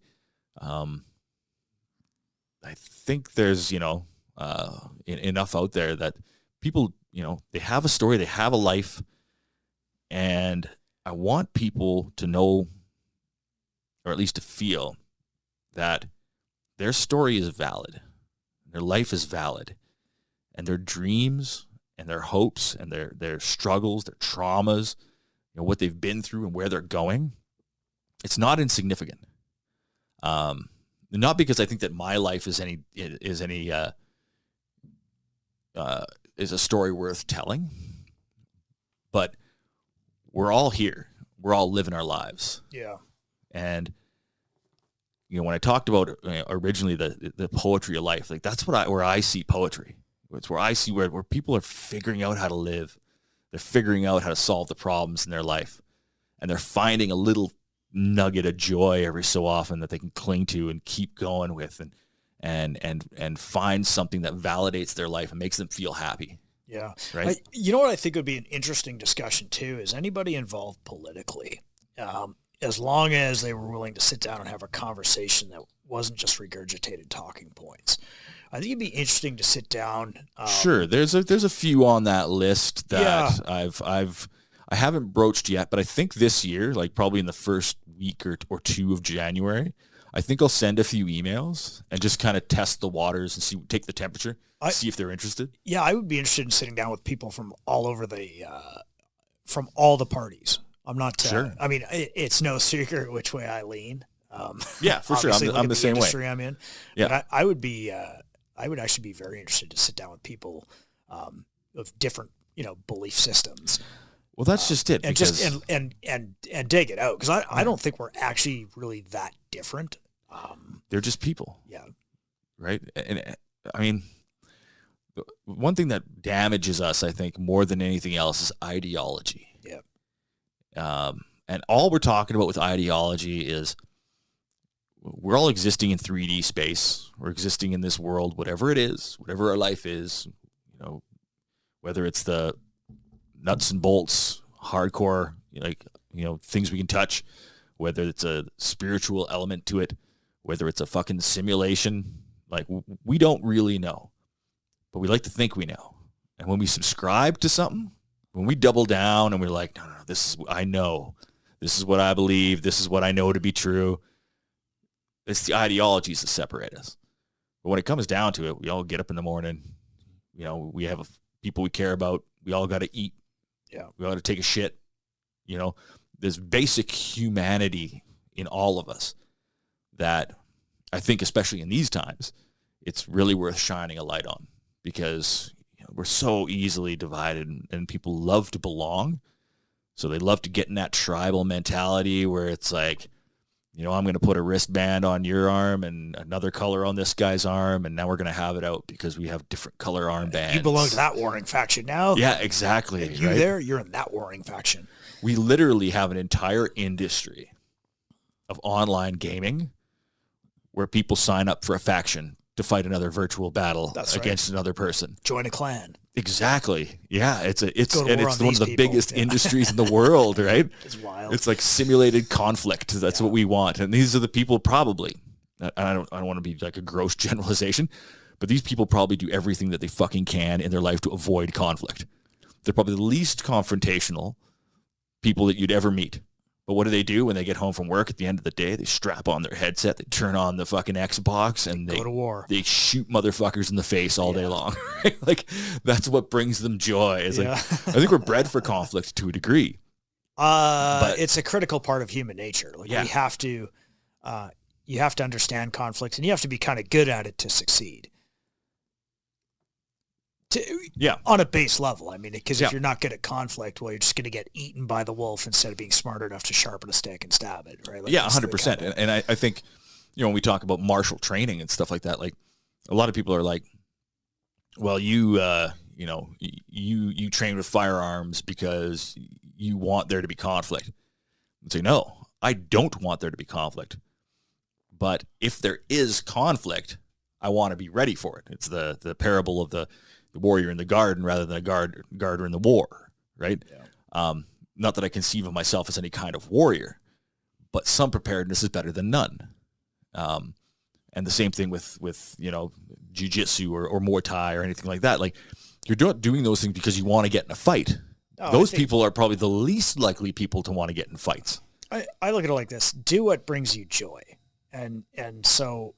If you like to fight or you like to shoot, well, go do that. Some people don't like it, and they like to paint, or they write poetry, or they race jet boats. Whatever, man. If you like it, do it. But it doesn't mean you should have a negative view of somebody else's thing that brings them joy. Sure. I just think that when it comes to conflict, I think it's hardwired into us. It is. And I think there's a benefit to it. I think you should embrace it. Yep. I think that when we're practicing war, we're less likely to fight war. Well, it's because you get a front row seat in what it looks like, so you don't want to do it. Yeah, 100%. But I think there's a lot of value that comes from it. Yeah. I think when you look at a group of people who are in a class, you're seeing some pretty well-adjusted people for the most part. Yeah. Because I think when you get into a training situation of any kind, in martial training, somebody who isn't well-adjusted tends to stand out really, really quickly. Yeah, if you look at it from like a sparring perspective, anybody who spars a lot, like, you've been punched in the face, okay? Mm-hmm. A couple times. And you might like to punch people in the face. It feels pretty good. Mm-hmm. But nobody really likes to get punched in the face. So what you do is you get a front row seat and you understand the give and take aspect of it. So if you're a bully, and you beat up weak people and you're the guy doing all the punching, well, it's a good time if you're sick. But if you're somebody who studies conflict and then now you're punching people in the face and they're punching you back in the face, you're less likely to engage in it because it's not that great to be punched in the face. It actually fucking sucks. Yeah. So, well, I think there's those ultimate consequences. Some people who, I think that's the whole polite society theory is that when people are, I think Jordan Peterson says that as well. Don't be to dick ride Jordan Peterson or nothing, but he says, basically talks about dangerous people. Yeah. So being somebody who's trained in violence or has capacity for violence and doesn't use it, but who's aware of it, rather than somebody who's not trained in it, who's essentially harmless, rather than somebody who's useful in those situations. But I just think that when we're dealing with conflict, I think that it's not something we should run from. I think it's something we should embrace. And it's not something that needs to bring us head to head. It's not something where it has to be us versus them, or me against you, or right versus left, or black versus white. I think that each of us need to learn how to deal with conflict, and that each of us should embrace it, because friction is how we get heat. Friction is how we get movement. Well, I think if you have a deep understanding of conflict, it allows you to draw some boundaries for yourself and draw boundaries in society. I think when you're,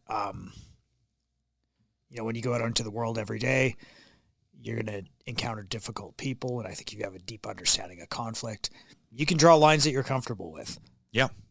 So you can, you don't have to tolerate certain things that are lunatic, ridiculous, or stupid. You can simply say, nope, that's not happening while I'm around. Yep. As a net benefit to society, because you're comfortable with where it could go, but also coming from making an educated decision in any instance. Yeah, for sure. Where you don't have to be, because you've studied it. Yep. You don't have to just let the world run wild around you. You can actually be a good citizen and be like, nope, that's not happening today. That's injecting that order into the chaos. Yeah, for sure, man. Right? Like you're never gonna contain all the chaos, right? The fire is gonna burn. So uncontrolled chaos would be like the sun, right? Here you've got this huge nuclear reaction happening out in the fucking middle of space. It's uncontrolled. I mean, it's probably controlled by physics and some whole bunch of shit I don't understand. But when we could take energy and we place some order around it, so say we find out that wood doesn't do a very good job of holding in fire, but iron does. So we fashion an iron box and we put fire inside it. Ooh, that's nice and warm. Well, now we know that it boils water. Now we have a steam engine. And now we bring order into that chaos. Now, can order contain all the chaos all the time? No. Those steam engines explode all the fucking time. Right? The chaos is going to get out. But we can start building in some of that order. And we can do that in our lives with discipline. We can do that with honesty, and there's nothing really necessarily wrong with idealism and ideology if it's moving in that positive way. If it's keeping us on some sort of orderly path where we're keeping the chaos at bay or you need it. You have to have some ideology and some idealism. You have to have some dreamers out there for sure. That's how we progress. Yeah, 100%. But all we're doing is trying to contain the chaos, because it's none of us gets out of here alive, and uncontrolled chaos is not good for human longevity. And we're getting really good at it. We're leveraging all kinds of technology through, even just communications or physical technologies to do things that we couldn't even imagine doing 10 years ago. Like this podcast wouldn't have existed, 10 years ago, 20 years ago. 20 years ago, definitely not. Yeah, not in its fashion. It wouldn't be this fucking easy to do, that's for sure. But the fact that we get to do this, and the fact we get to kind of participate in all this and have these conversations, and if there could be any contribution, if I did have to look at this thing and say, okay, the Gray Range podcast highest measure of success would be that it informed people about other people. Yeah. And like people were able to listen to it and be like, I like it because people get to tell their stories. And I get to get a different perspective than I had when I came in. Because I think that's the most valuable thing that at least I think I could offer, because I'm like fucking chronically wrong about everything. So I like to get other people's perspective, because the odds of them being more right than me about most shit is pretty fucking good. I think most open-minded people, if they're listening to a podcast and a long-form discussion, I mean, if you're still here, fucking right on. If you're not, whatever. That's the joy of it. Is if you don't like it, turn it off. Go listen to something else. There's literally millions of other podcasts you can listen to. So it doesn't, all you can do is put the stories out there, and hopefully it resonates with some people. Another question for you. 2024. Is there anything on your radar worldwide? Like any big things you see happening in 2024? I don't mean like, hey, give us your best 2024 predictions, Dave. But I mean, like, is there anything that's kind of like, you know, either alarming to you or things you're kind of worried about, where things take a turn for the worse? Again, I'm not saying that's the focus of the podcast. Like, oh, what doom and gloom can we dredge up, or do you see anything 2024 like positive as well? That, you know, big changes. Like, I know one of the things like worldwide. I mean, we're watching what's happening in the Ukraine. You know, does China invade Taiwan? Like, there's a lot of big world events going on. Is there anything 2024 wise that's kind of has that you're looking at and like, I don't want to say make a prediction on, but is there anything that's kind of got you a little concerned, or anything that's got you like positive, super positive for 2024? Like, hey, like I see this ray of hope out there in the fucking, you know. I don't know about rays of hope, man. But obviously the biggest, I think, worldwide event scheduled for 2024 is obviously the U.S. presidential election. Yeah. That's going to affects everyone on the planet. The U.S. obviously the biggest military force on the planet. How it moves, the world follows. Do you think it's going to get all fucked up as far as like, there's a couple of states now, I think Maine, and then there was Colorado, where they're like, Trump can't be on the ballot. Yeah, he got put back on the ballot in Colorado. Now he's been kicked off in Maine or whatever. Because I don't really understand their system. I don't think any of that stuff is going to stand constitutionally. I think they just run it to the Supreme Court. The Supreme Court will likely overturn any of that stuff. Do you think those are dangerous flashpoints though, where it's like, you know, they say, oh, you can't do that? Like, do you think there's people that are nearly at the breaking point where they're like, you know what, fuck this? I think there always is, though. Yeah. I think that I think that throughout the world, to a large extent, you've got various factions, competing interests, and in North America, you know, say Canada, the U.S., we've delineated that between the right and the left. So the conservative and the liberal, or the Republican and the Democrat. Mostly what we hear is the fringe from either side. I agree, because I think most people are kind of in the center, and I think then when they force us to vote, they make us vote for an extreme. Yeah, you have to vote something that's like. Yeah, it's the other, you know, like we're talking about ideologies, right? It becomes divisive, and I think a lot of people they're sick of the division. How far the rot of some of this, you know, malfeasance and mismanagement and outright corruption in various forms of government, how deep that goes. Like, I'm not hopeful for government, but I never have been. Like, I've never looked at government to be if we could just fix the government, everything would be better. If we just vote these people in, everything will be better. Yeah, exactly, because they're just people. Yeah. They're just fucking people. And most of them aren't fucking running their own life very well. Yeah. So I think, you know, like, as far as big things for 2024. There's obviously the U.S. election. That's going to be a barometer for a lot of other things in the world. There's Russia and in the Ukraine. I think that will move towards peace if it's allowed to.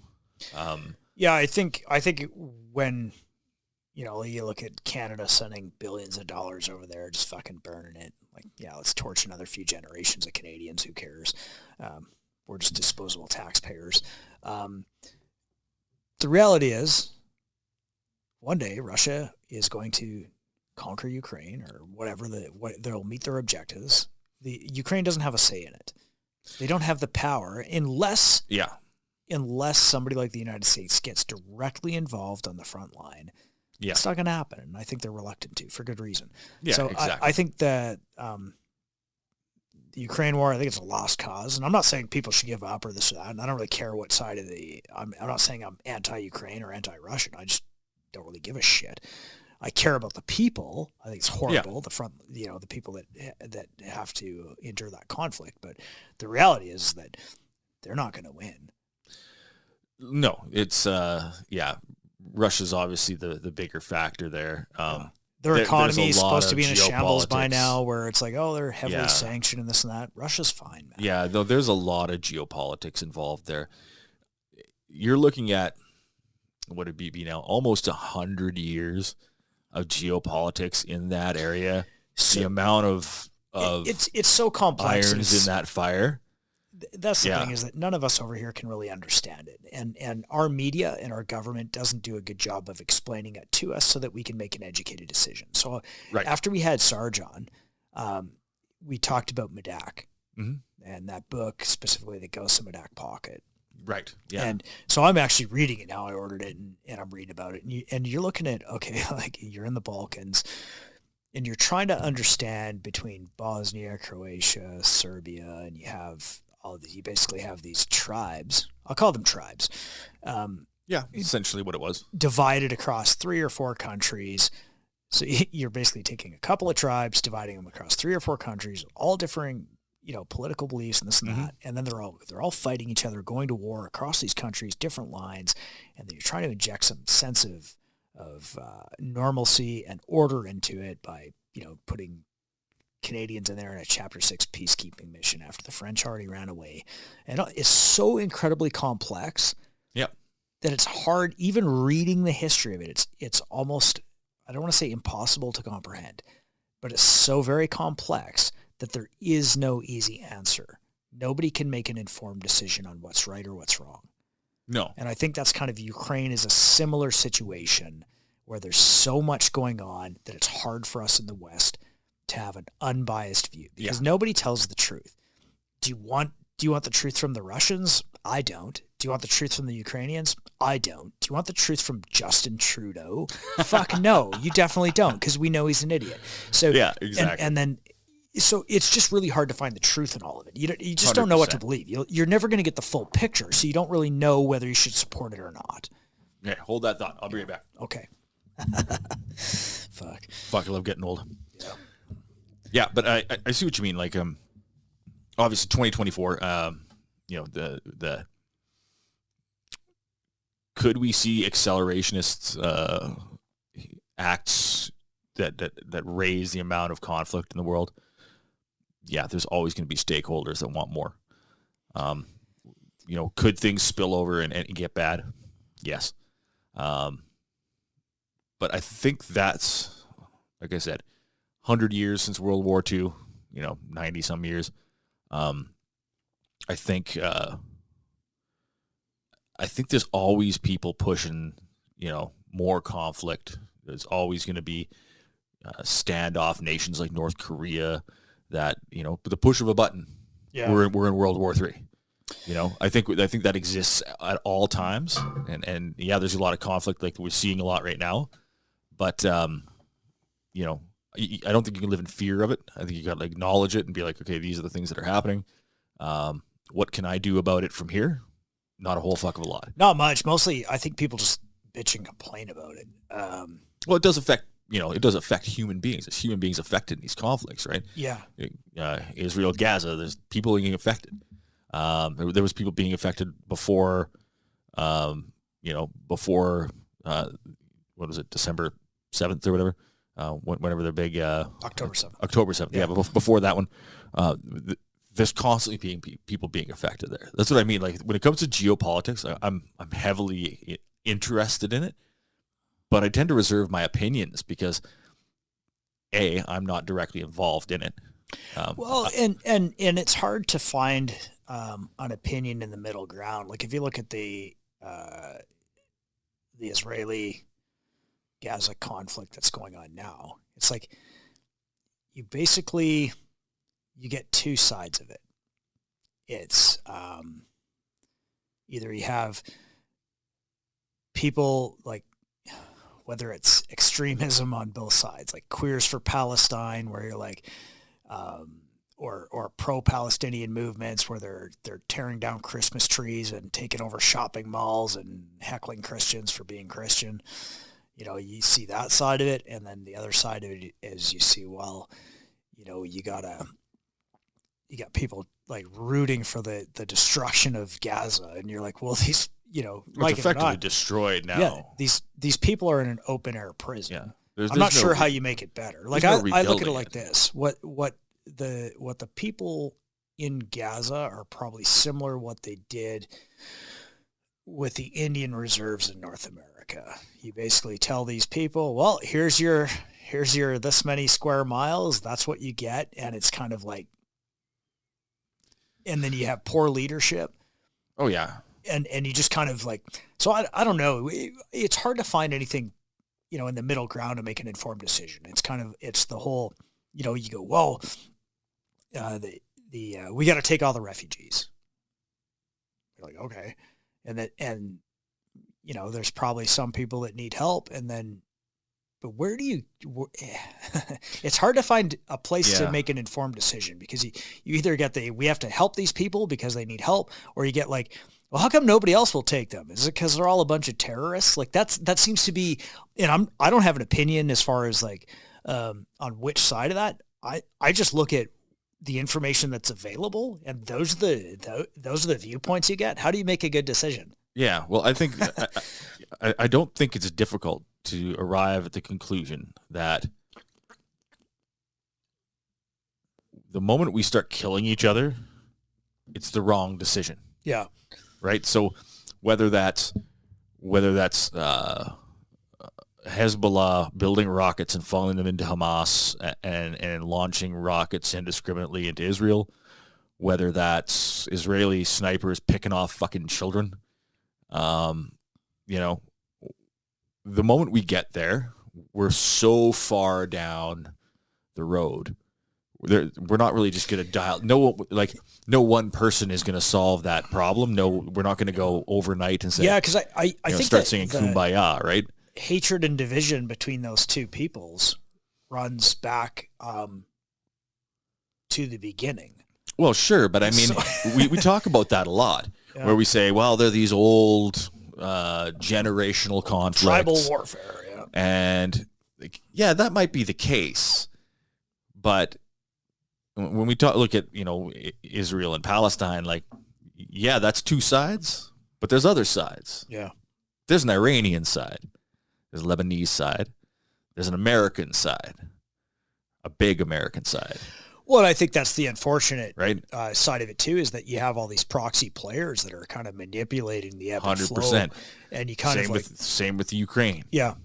Right. Is they will never kind of have a fair shake at it because everybody gets involved. They're never going to have a chance to come to some peaceful resolution because there's always a third party interest. Oh, of course. But there's a greater international interest. Yeah. Right. So, that's why I don't think that, we're ever going to see, like, when you start looking at, they're already laying out who's going to rebuild Ukraine. The contracts are already being written up. Is it Halliburton? Probably. Like, it's the same fucking three companies every fucking time anyway. Right.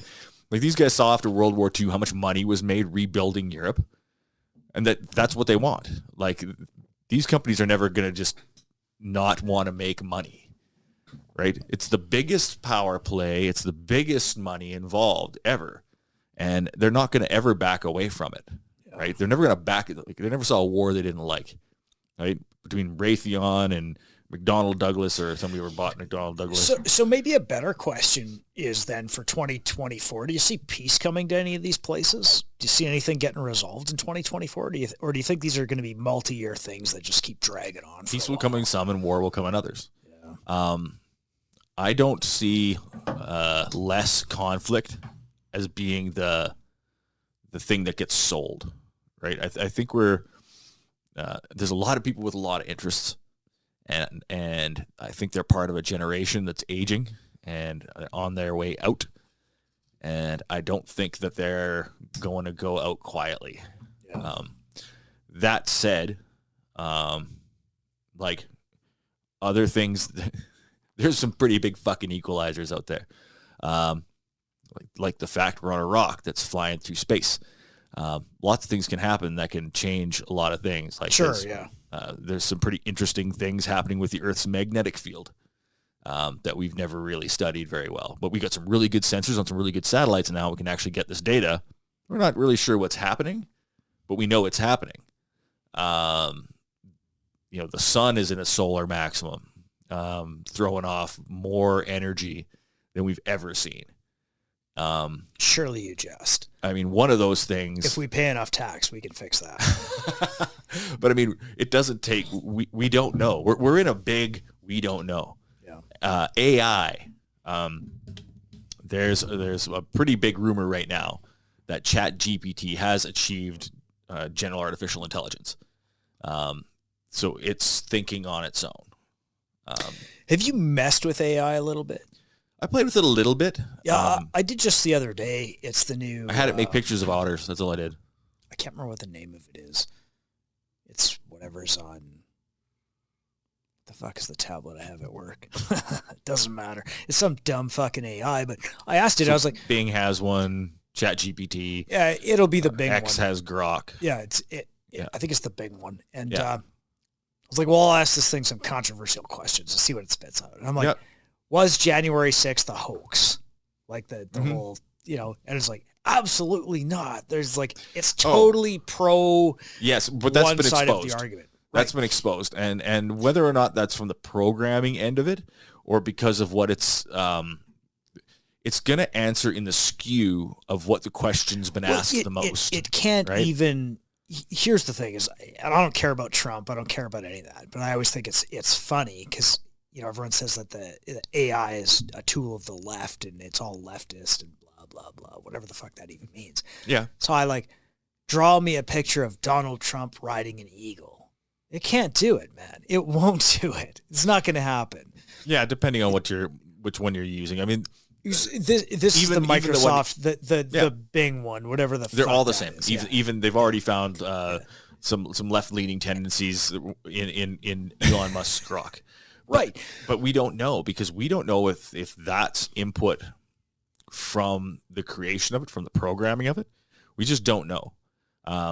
Maybe in the next year we'll have, get a chance to have a talk with somebody who knows a little bit more about AI than we do. To be fair to the AI, I didn't ask it to draw me a picture of Biden flying an eagle. So I do have to go both ways on it, but I started messing with it a bit. I was like, because these are all the things that, again, these are not necessarily my opinions, but it's like that's what you see on X or on Instagram. People are saying, oh, well, all the AI is left leaning, so you ask it a right leaning question and it just shuts it down. So I don't know. It'll be interesting to see how that 2024 be interesting to see how AI evolves. Well, we know that it's already doing things it's not programmed to do. Yeah.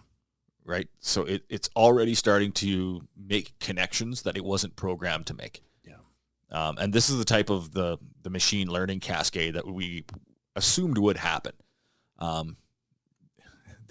What I always think about is, so we've got like a Chat GPT, right? And it's in like Gen 5 or whatever, and it's bloody amazing. It's gonna have it's gonna change the world. Now we need to think that any technology that exists has existed for 20 years in some DARPA lab somewhere already. Yeah. So if we have commercial AI that's achieving general artificial intelligence now, the odds are that there's been AI with general artificial intelligence for maybe 20 years. Probably. And it's not being done in Elon Musk's studios or servers. It's being done on quantum computers.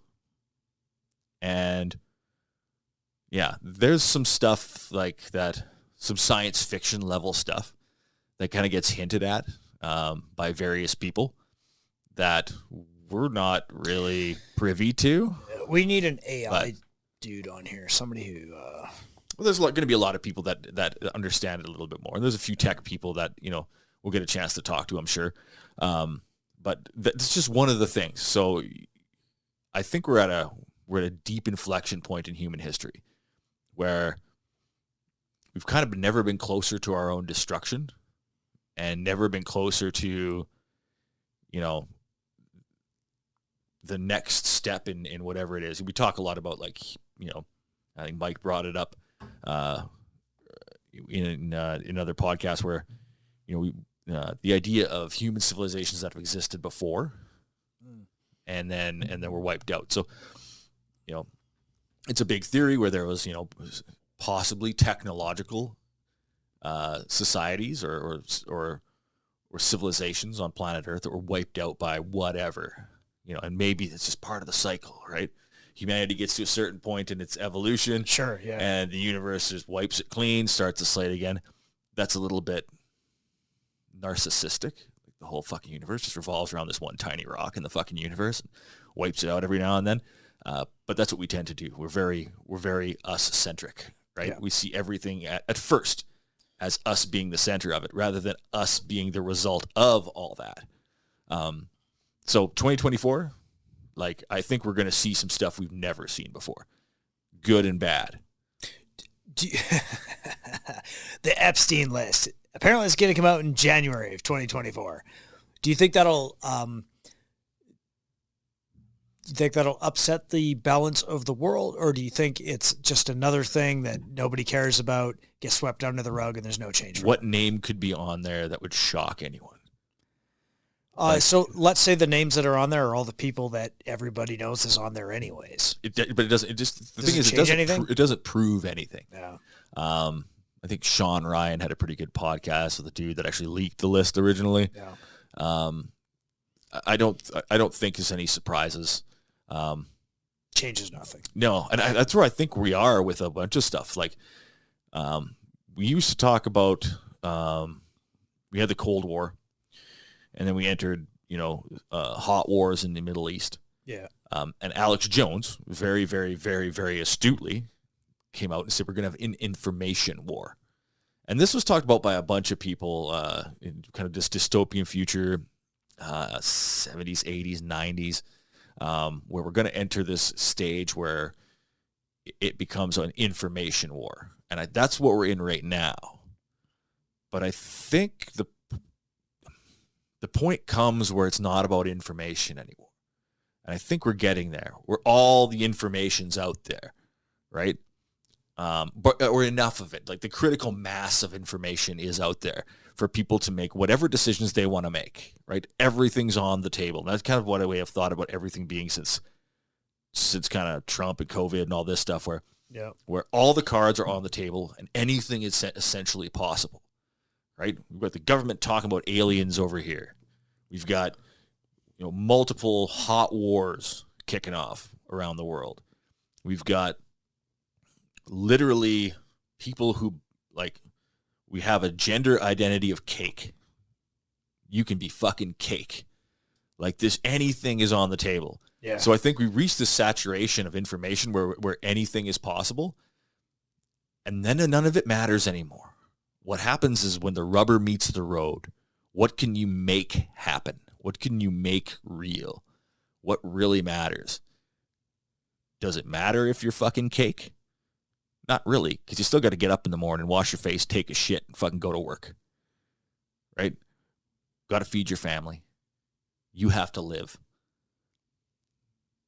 So once we have all the information and everything's out there, none of it really matters anymore. Do you know how to start a fire if you're cold?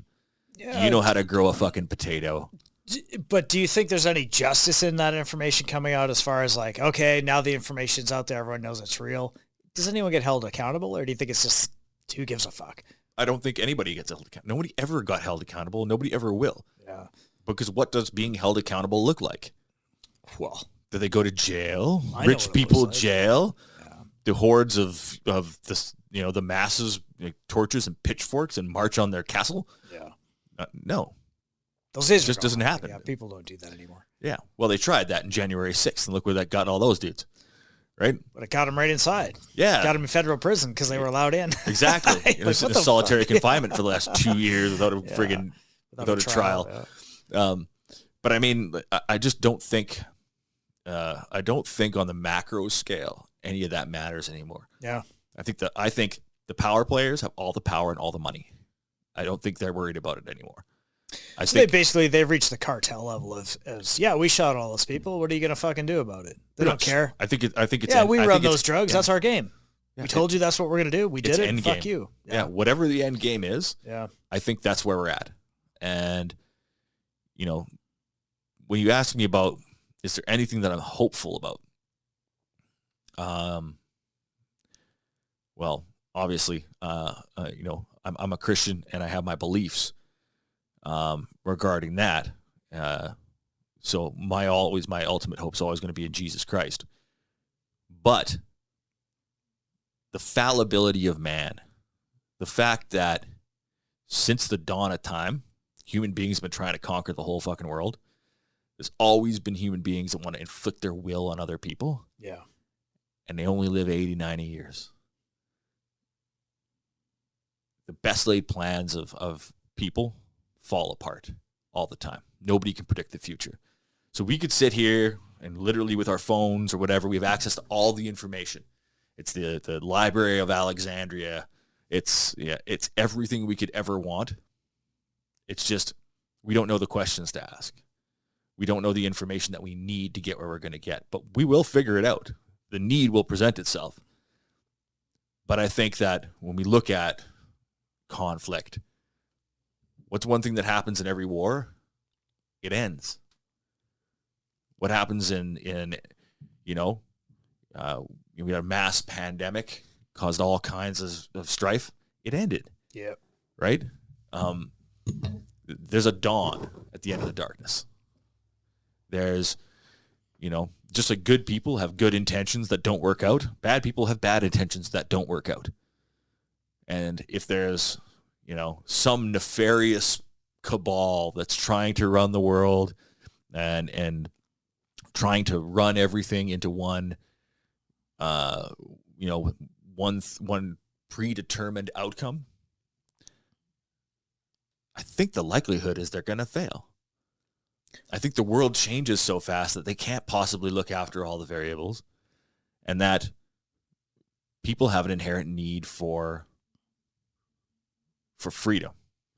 And that as long as there's people who want to have conversations, people who want to understand each other a little more, people that want to push towards self-determination or accountability or, fucking discipline, getting up in the morning, working out, eat right, be healthy, teach your kids the right things, Go fight and run them guns, boy.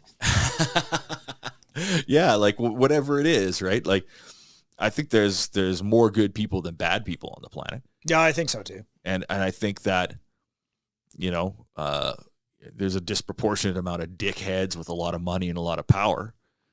But at the same time, there's no telling that we can't fucking tilt that back the other way. Like, do I think God has a plan? Fuck yeah.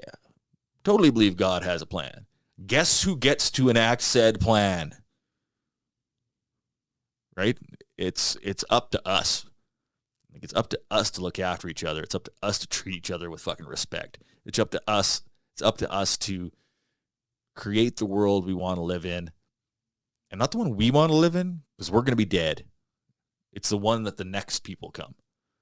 Yeah, I think that's something that people that are raising kids are acutely aware of. They're like, what the fuck? Yeah, but I think a lot of people have downloaded that responsibility to someone else. I think that's part of the reason why we're having these conversations and having these problems in the first place, right? Is because, there's that level of accountability that just was never taken. And we're seeing some of the fruits of that now. We're like, yeah, maybe that wasn't such a good idea. Maybe we should, excuse me, I'm not saying homeschooling is the way to go, but there's a lot of people that are interested in it now. Why? Because obviously they think what's being taught in government-run schools isn't the state. You're like, what the fuck? Yeah. I mean, now we've got people talking about, like, government's talking about, like, your kids are our kids. And I'm like, that was residential schools, man. Yeah. Like, are you seriously advocating to a return to government-run schools? Like we had church-run schools that were subsidized by the government. And look what happened there. Yeah. Like, do you think it's going to be any different now? Do you think society has evolved where we don't abuse each other? Yep. Obviously not. So maybe rehashing old fucking ideas based along ideological lines maybe isn't the best idea. But I think those are things that they're going to get rehashed over and over and over again. I think that's part of the human condition is we're doomed to keep fucking living in these cycles of like where we just have to keep fighting it out.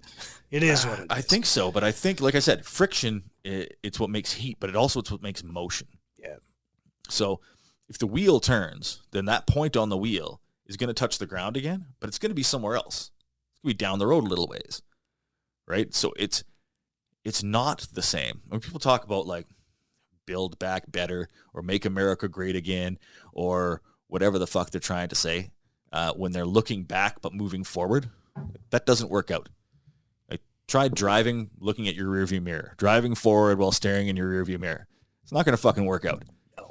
What we can do and what we should be doing in my mind is looking at, okay, when we talk about what was good about the past, yes, there's going to be good values. There's going to be things that are worth saving. And we can bring those forward. I mean, we can even make those things better because now we have the hindsight to be able to be like, hey, we did this back then and it was awesome, but, we have better technology now or a better understanding about how that affected people. And we can take those ideas and move them forward. We got to realize that every time we step forward, it's a new playing field. It's a new thing we're into. And the idea that we're going to rehash old ideas all the time, like you kind of got one group that's looking at the future, I guess, and they're called progressive for a reason. Yeah. Where if it's new, it's good. If it's old, it's bad. And that's obviously not the right way to think about things. But at the same time, we can't be going the other way and looking at, well, what's new is bad and what's old is good.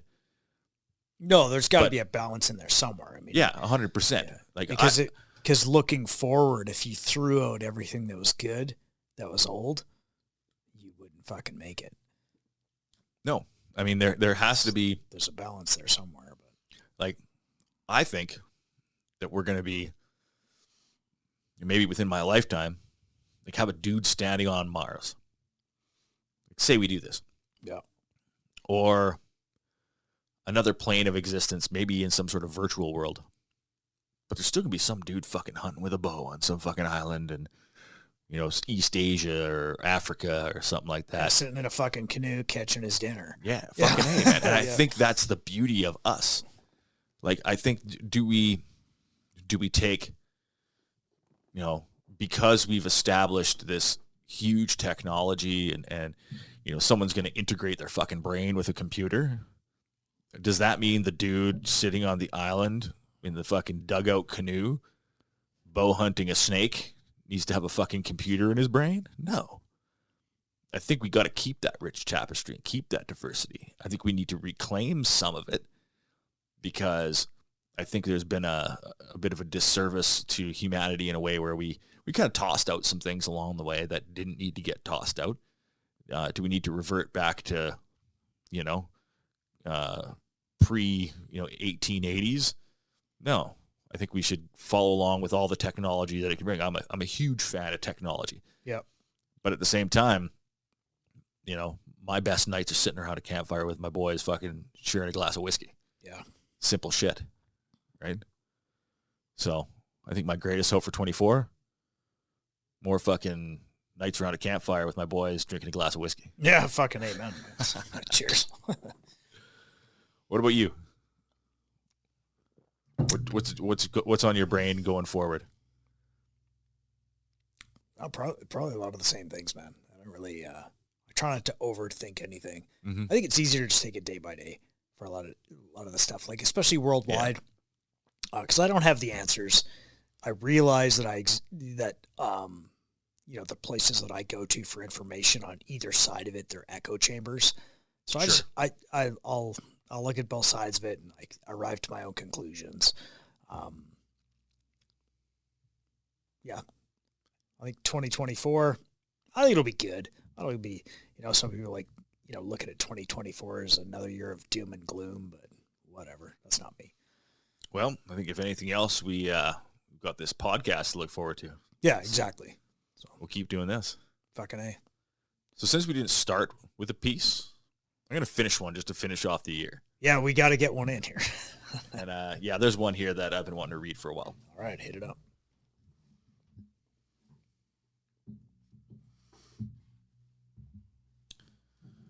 It's called Push. Push. Push the boundaries. Push the envelope. Push the button. Push them away. Just push. Push past the pain. Push for one more minute. Push just a little bit further. And push me away. Heaven isn't meant for us. The meek shall inherit the earth, but he didn't say what was going to happen to us. Maybe we're long gone. They told me to sit down and shut up. I said, fuck you, and kept right on pushing. They said, slow down and think about the next man. I said, the next man doesn't have to fill my coffin. I don't think they want us to conform anymore. They want us dead, dead, dead, because the world makes sense to us. You've got to fight, fight, fight if you want to survive. And staying humble and defeated doesn't climb the mountain. So we just keep pushing. They're going to naysay. That's what they do. Because they can't beat you their way. They'll drag you down and smother you with mediocrity if you let them. Positive, self-confident, conquering, getting results from the sacrifice, give us what's comforting. They'll tell you you're wrong for that and so many other things. All you think about is yourself. Different day, same excuses made. We've opted out of the charade. We're pushing ourselves to the place we want to be. The fact is, that's how you get anywhere. The world that tries to hold you down can't live your life for you now. Push forward. Make a case for you. You are the only one you have to answer to. Once you've dragged yourself up from the muck, you can go back and lift the others up. Don't let the world tell you no. Push. That's a beautiful summary of the discussion we just had, brother. Well, figured we'd start off 2024 strong. Awesome. Cheers, man.